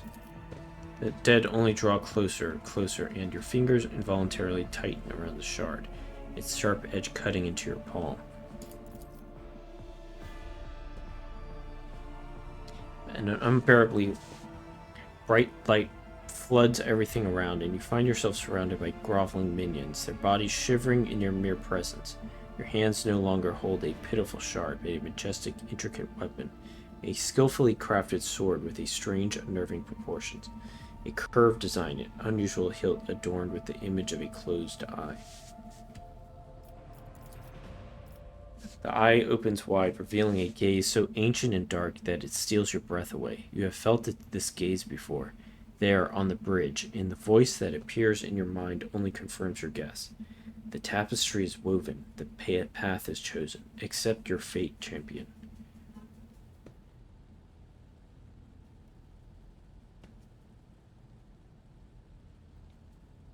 I am the sword's master and not its servant. Remember that. You feel the sword's immense weight pulling you down. You resist its will for a moment longer before collapsing to the ground to the sound of odious laughter. The strain is such that you fear your back could break at any moment. Vogue, the first dawn is hereby woven into the tapestry of your fate. Take the second dawn in the hands of she who rises above the future dominion. The former aspirant fell, and thus the new one will become the chosen of the weaver of destinies. Make mortals serve you as their god and become the vessel of the edge. Okay. Pick up the shard. Oh. You awaken from the vision kneeling next to your desk, clothes drenched in sweat and a sour taste on your tongue. Your head is ringing and you struggle to recall those faces and the image of the sword in your hands. Only the deep cut on your palm and the bloodied shard lying on the floor remind you of what just transpired. Pick up the shard. You reach your shaking hand out to the shard, now slippery with your blood. You wipe its metallic surface and stash your treasure under your clothes, next to your heart and soul, forever seared by the great power of the world.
Lord Captain. Lord Captain.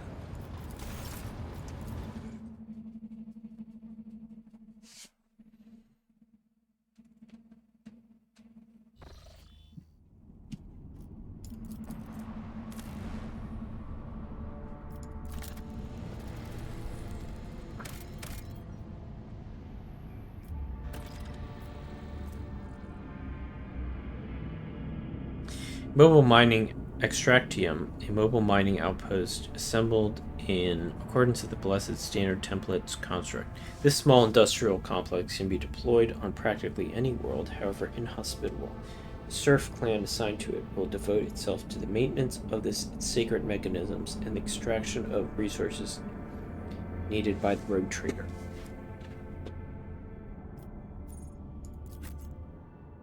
Okay, so we're going down to the starport. Alright, open. Alright, guys. Oh.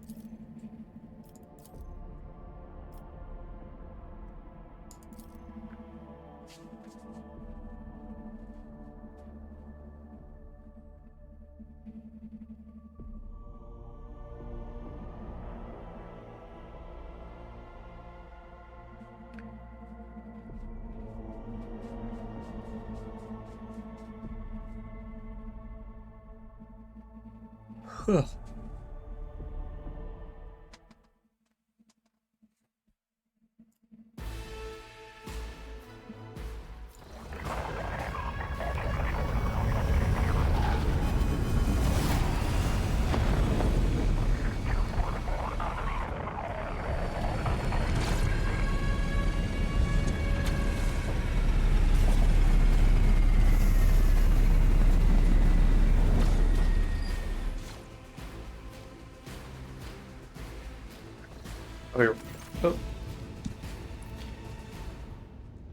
Alright, I'll be right back. I need to get something else to drink, so.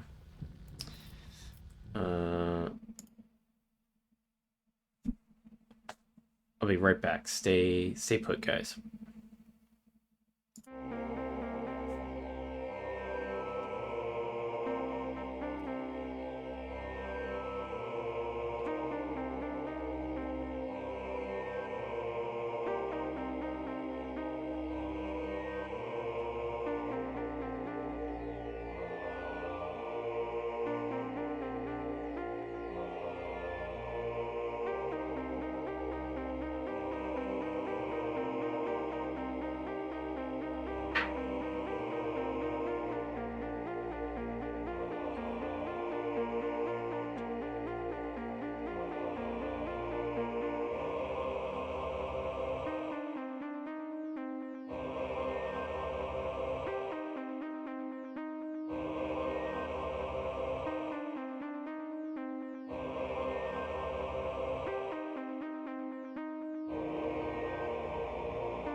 Alright, guys. Back. Let me get back to the game here. Okay, the starport greets you with the din of ordnance, and the smell of explosives tickles your nostrils. It is difficult to tell through the smoke who's firing at whom. Sergeant Malgar. Halt! Weapons on the ground or I'm firing. A man in a torn and dirty uniform hobbles toward you from behind the chunks of rockcrete and crumpled plasteel. His cracked helmet is adorned with a crooked label that reads Sergeant Malgar. Alright, so our guys are in lockdown.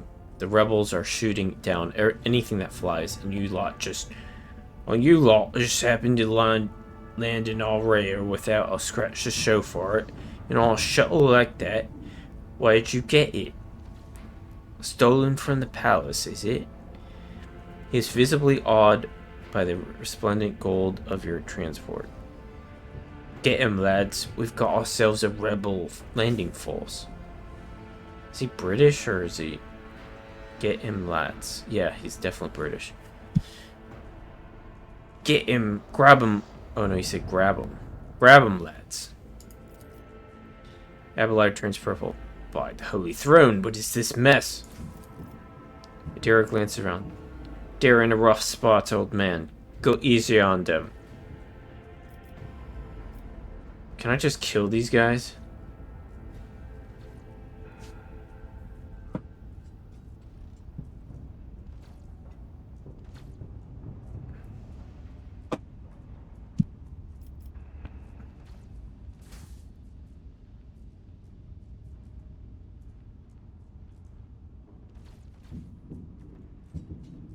Abelard, enlighten this rabble about the proper manner of greeting the God Emperor's chosen.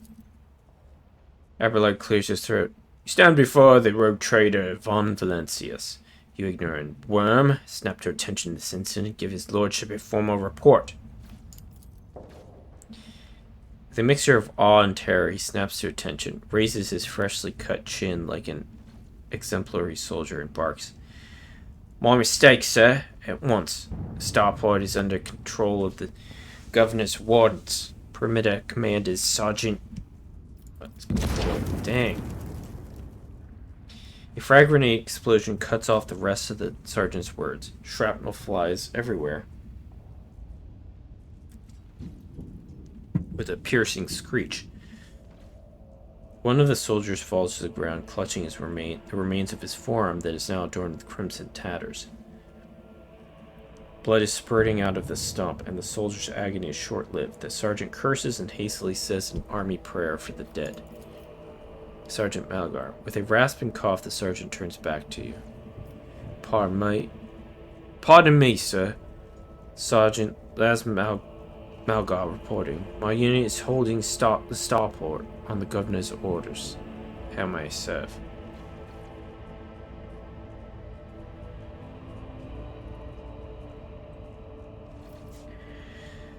What is going on here? Unrest, sir. Unrest, sir.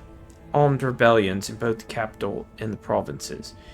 First the low levels sparked, then went up to the spires. They hit the Voxubs, the arsenals, the mag train stations.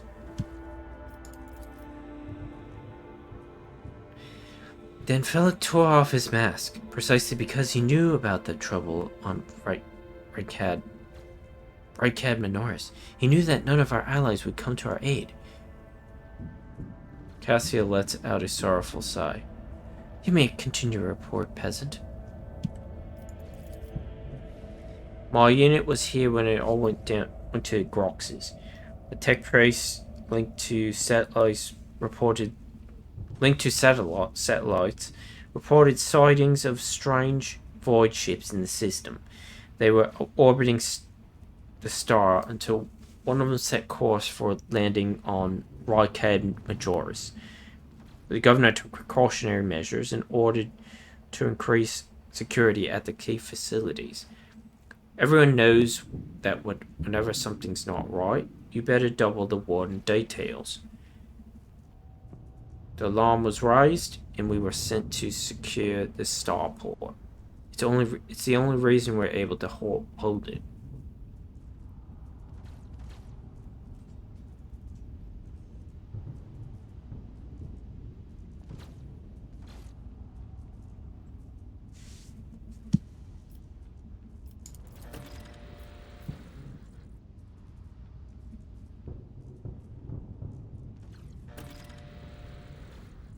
They're crushing us, the scumbags. It's been a whole turn since the last reinforcements came in. We're running low on ammo. Every other fighter is wounded. I don't know how bad it is in the Straits, but they'll drive us out of here any minute.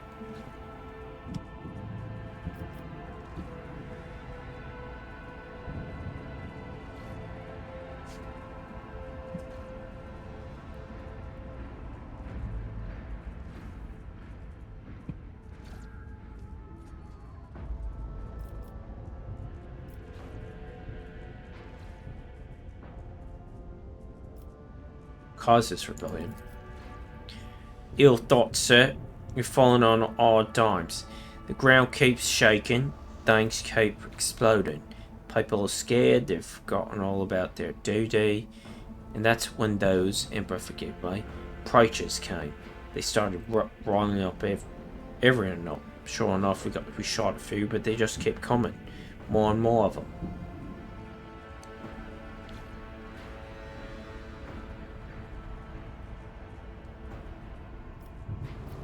How can some pathetic rebellion be... who are you, anyways? Sergeant Last Malgal, sir. 11th generation loyal soldier of House Wintersky. Awarded 3 commendations for faultless service, ever since the olden days.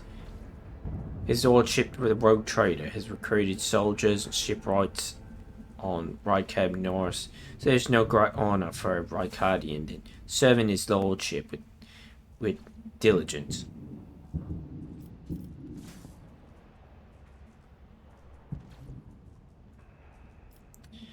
You're doing fine work, Malgar. So are your troops.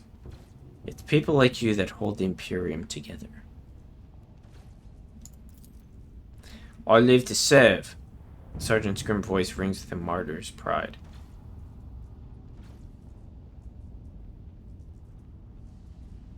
Do you happen to know if a member of the Inquisition has come here?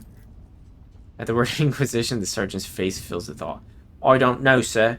There definitely haven't been any visitors like that on my watch. You might have to inquire at the headquarters, your lordship, sir. I'm gonna go see some dirty dog nearly shot down my shuttle. Affirmative, your lordship, sir. It's all those damn rebels. Those maggots somehow got their hands on an anti-aircraft battery. And it's causing our shuttles no end of trouble. That thing really packs a punch. You're lucky they missed you. I've seen them fry 2 shuttles carrying reinforcements. Not a soul survived. I'm gonna go see the governor. If I may report, sir, as long as the rebels keep shooting their damned anti-aircraft battery, there's absolutely no way to shuttle you to the governor. Would have to be on foot, and the streets are dangerous.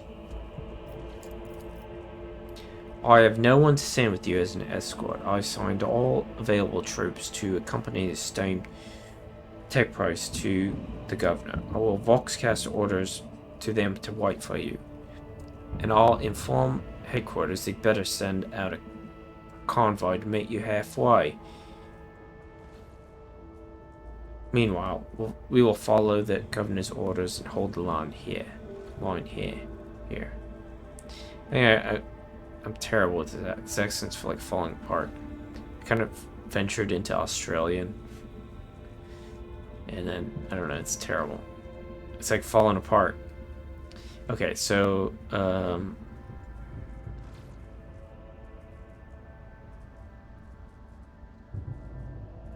okay, so they're gonna send me a convoy halfway, okay. Dira frowns as her gaze draws distance as she's looking through the sergeant. You're a good soldier, but you've got a lot of blood on your hands. But yours and others. You know, the same hand that salutes now might falter in the darkness. Rank and epaulets won't save you from the bitterness.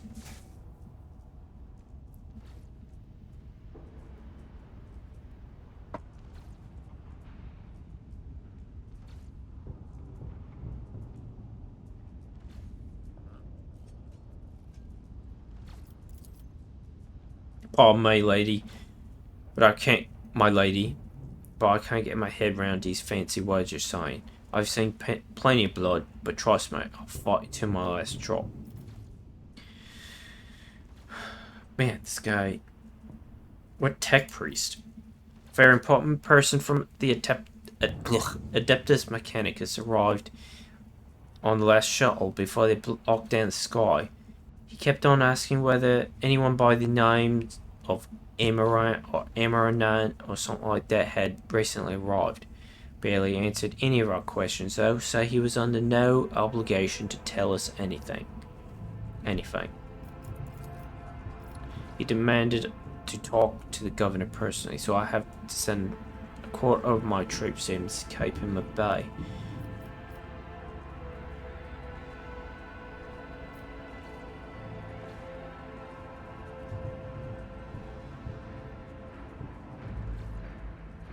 Is the path ahead dangerous? What exactly awaits me there? Sergeant sighs heavily. All our roadback blocks are gone. The whole place is in the rebels' hands. The city is almost lost, so no help will come. We are surrounded by rebels. And watch your steps, sir. The streets are chock full of mines. His remark about the mines lodges itself in your memory. More than anything, you will need to watch the ground and not your surroundings. You'd rather risk a shot from a rebel or a jittery soldier than experience a few handful of lethal frog shrapnel resting on top of some 300 grams of explosive Visaline.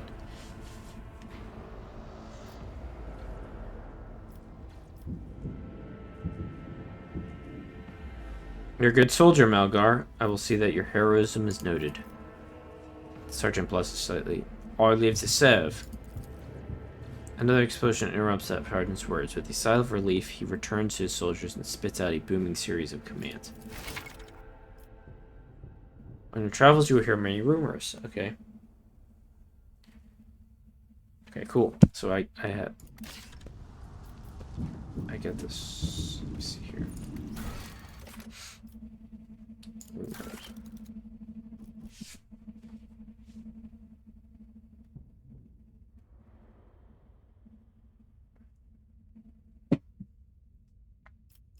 Okay, I got a...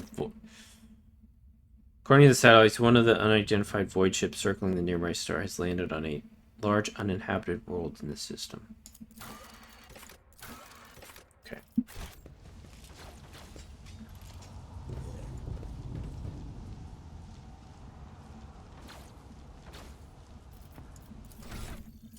Alright, let's level up Abelard.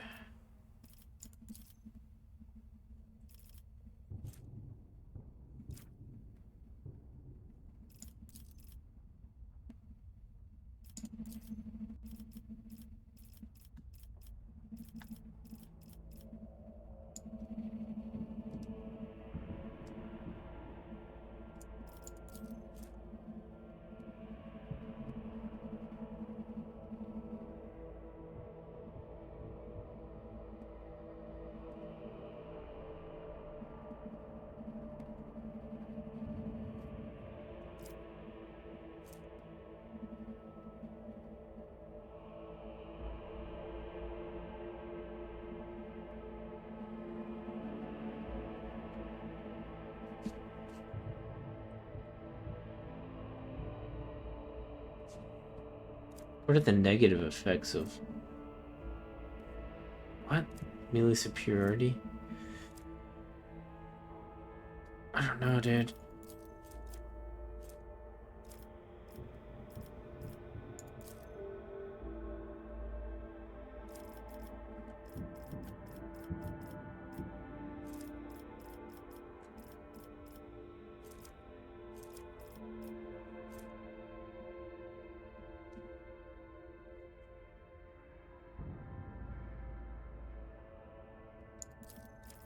Let's do dual weapon combat.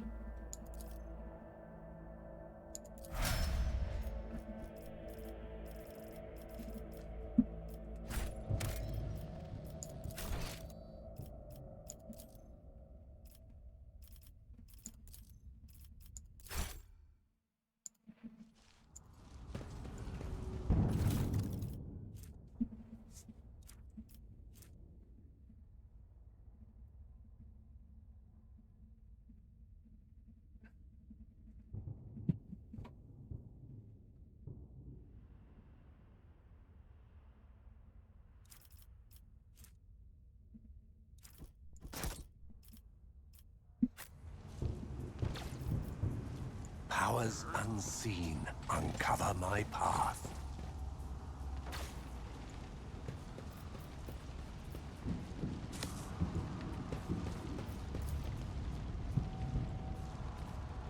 Embrace true power.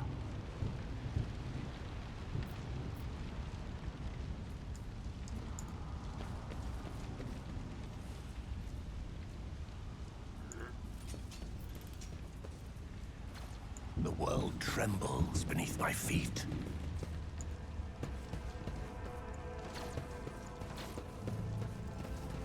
The absurdity of your struggle amuses me.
Oh, he has voice of command. Alright.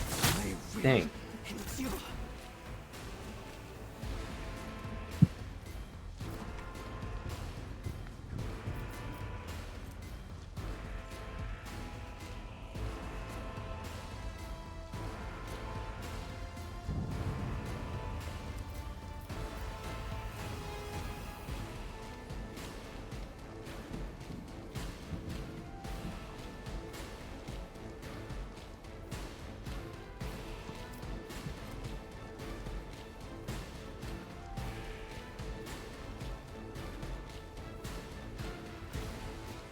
As the Emperor commands, I act.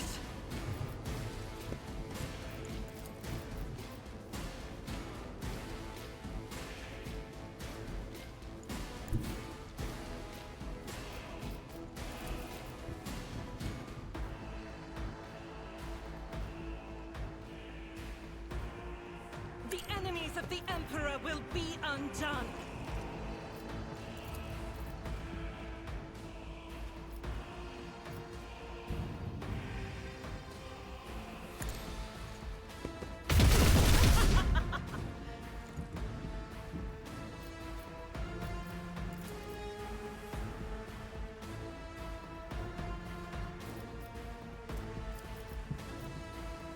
Faith without deeds is worthless. Piece of bread.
Nothing I can't do.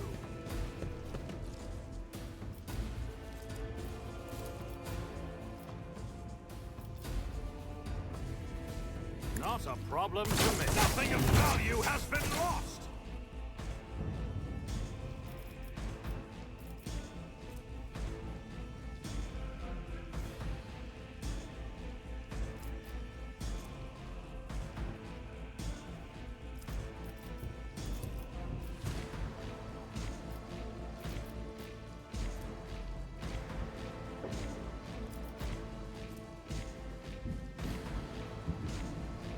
Suits my purposes.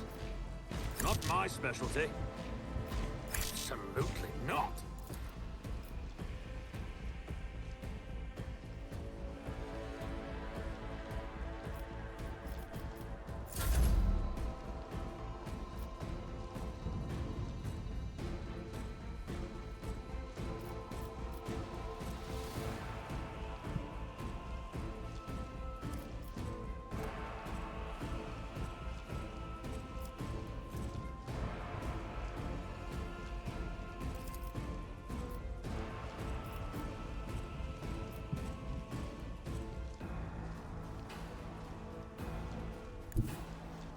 I have read tomes of military tactics. Do not dare ask.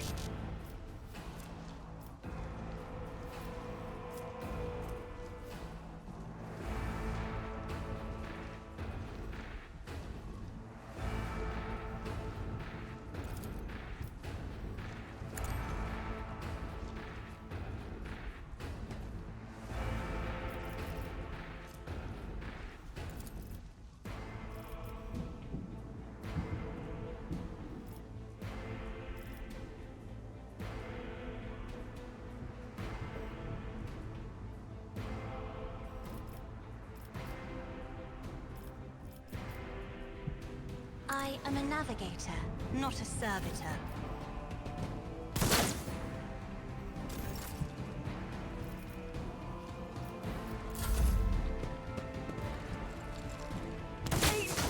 Cleanses the body. Curse you, miscreant! I will take all of you with me. Emperor, protect the fallen.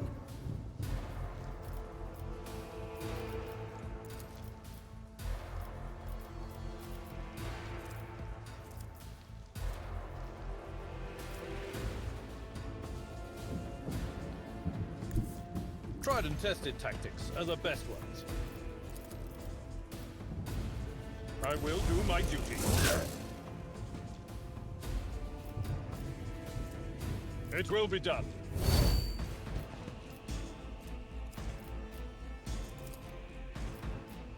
Indeed.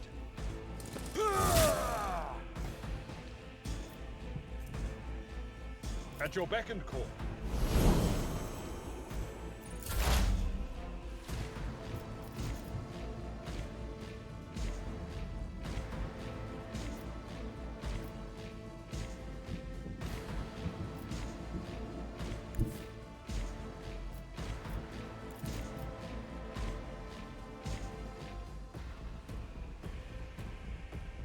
There is movement in the Empyrean.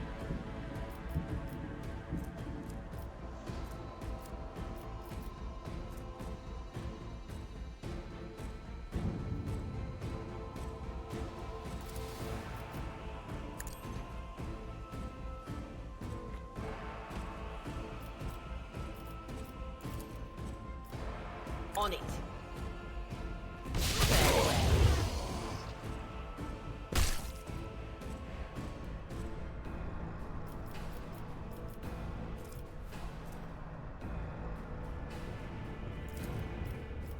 Will do.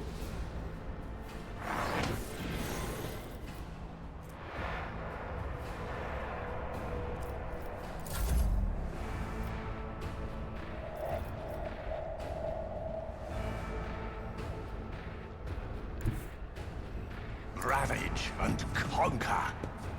I need no guidance.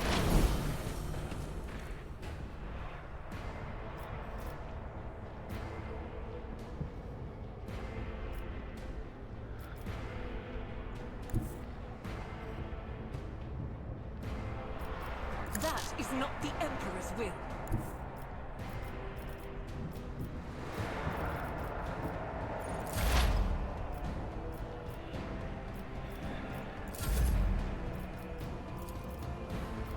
I will triumph. I refuse.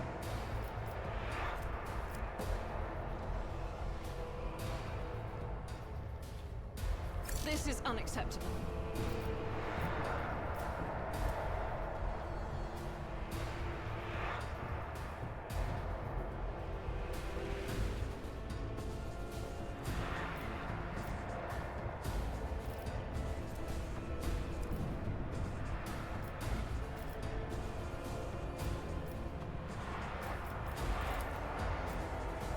As the Emperor commands, I act.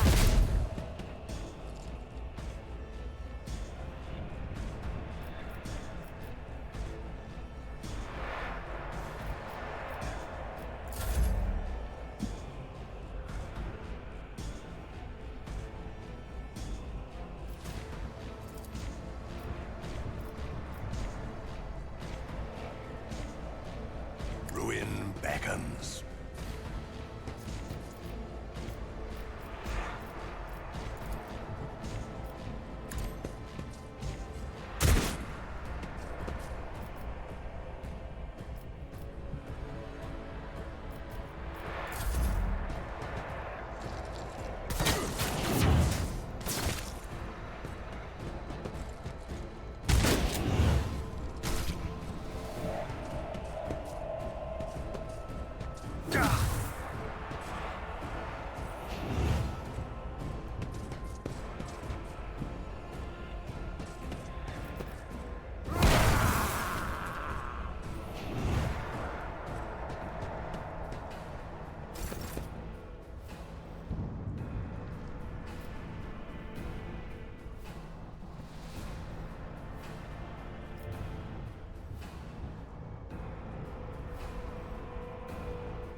do it.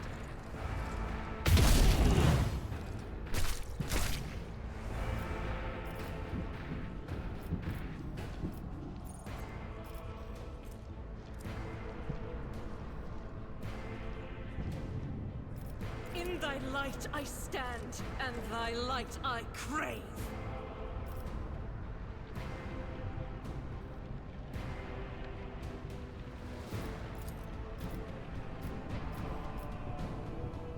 Doubt is for the weak.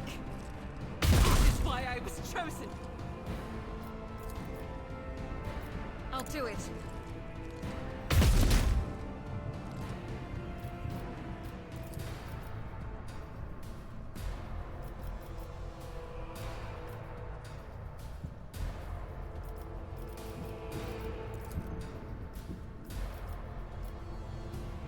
As the Emperor commands, I act.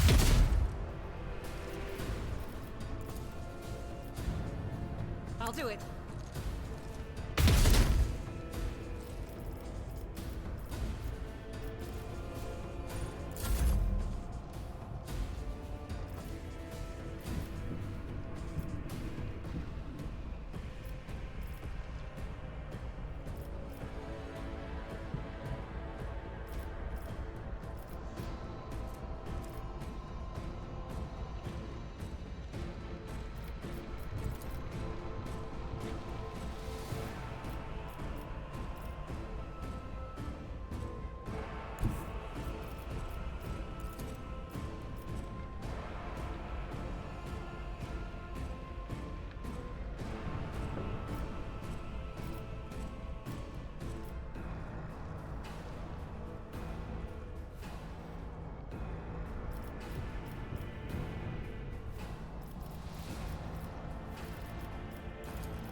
I'm afraid not. Step aside. The Navigator is coming.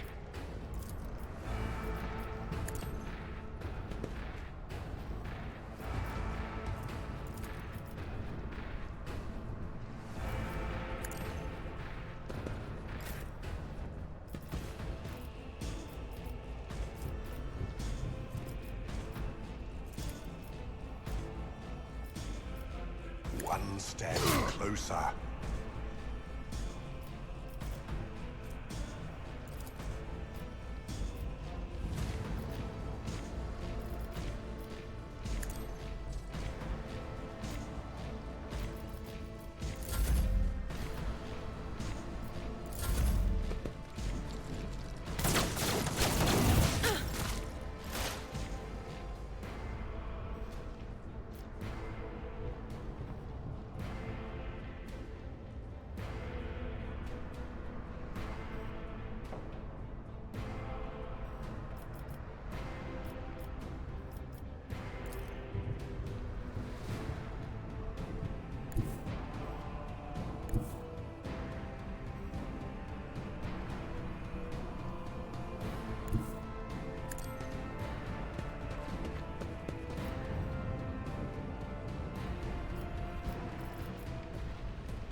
But of course.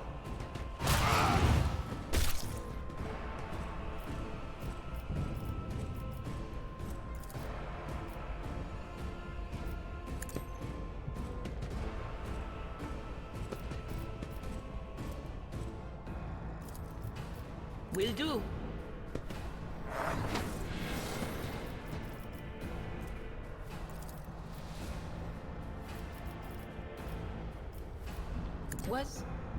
Was that you? Or...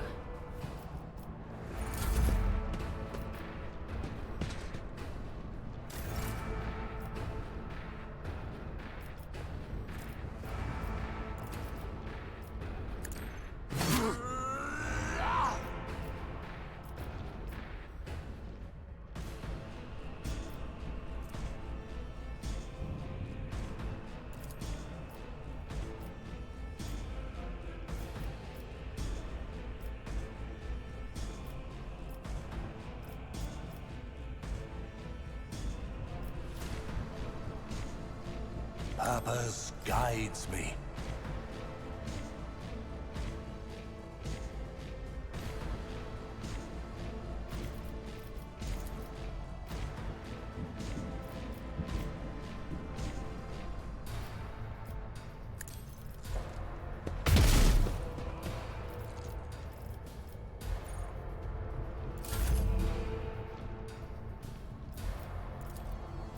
I won't waste my time on that.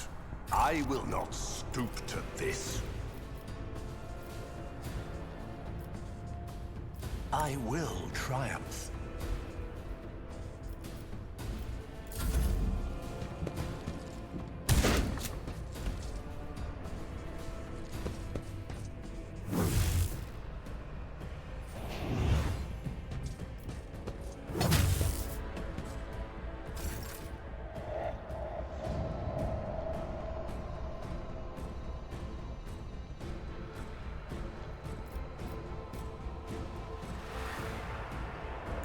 I will bathe this battlefield in righteous fury!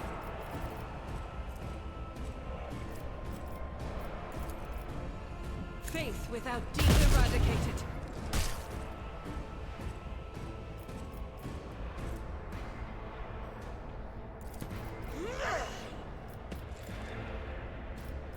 I'll do it.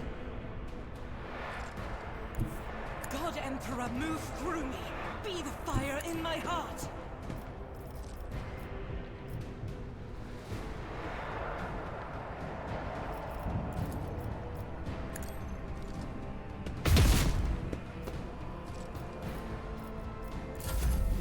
Momentum.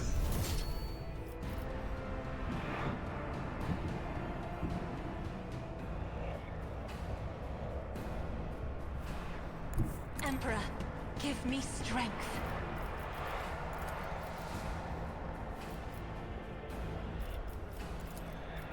I'm not accustomed to being ordered around.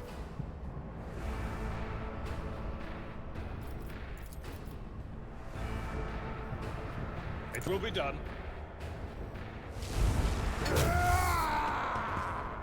Oh, there's a dude there. Will rule the stars themselves.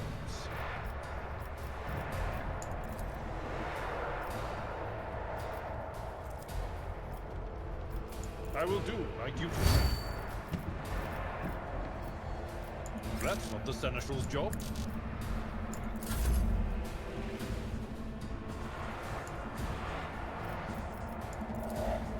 That is foolishness.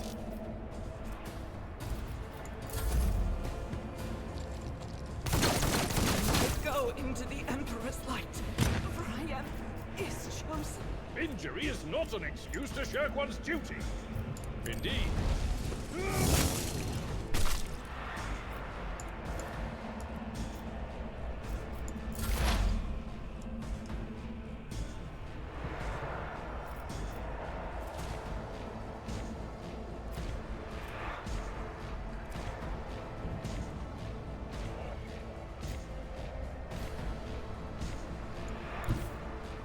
What is this foreboding? Will do. Be gone.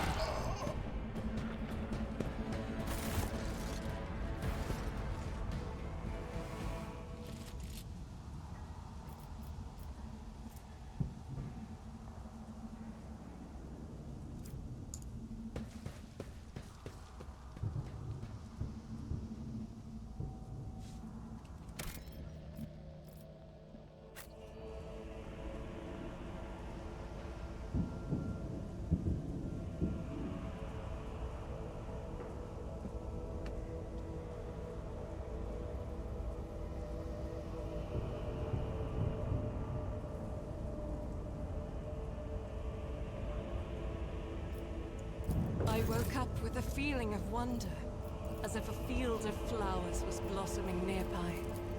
A child was saved from death. 1,000 heretics were burning alive, begging and sobbing and howling.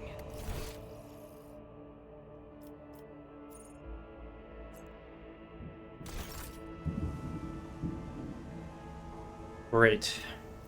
I got 2 injuries already.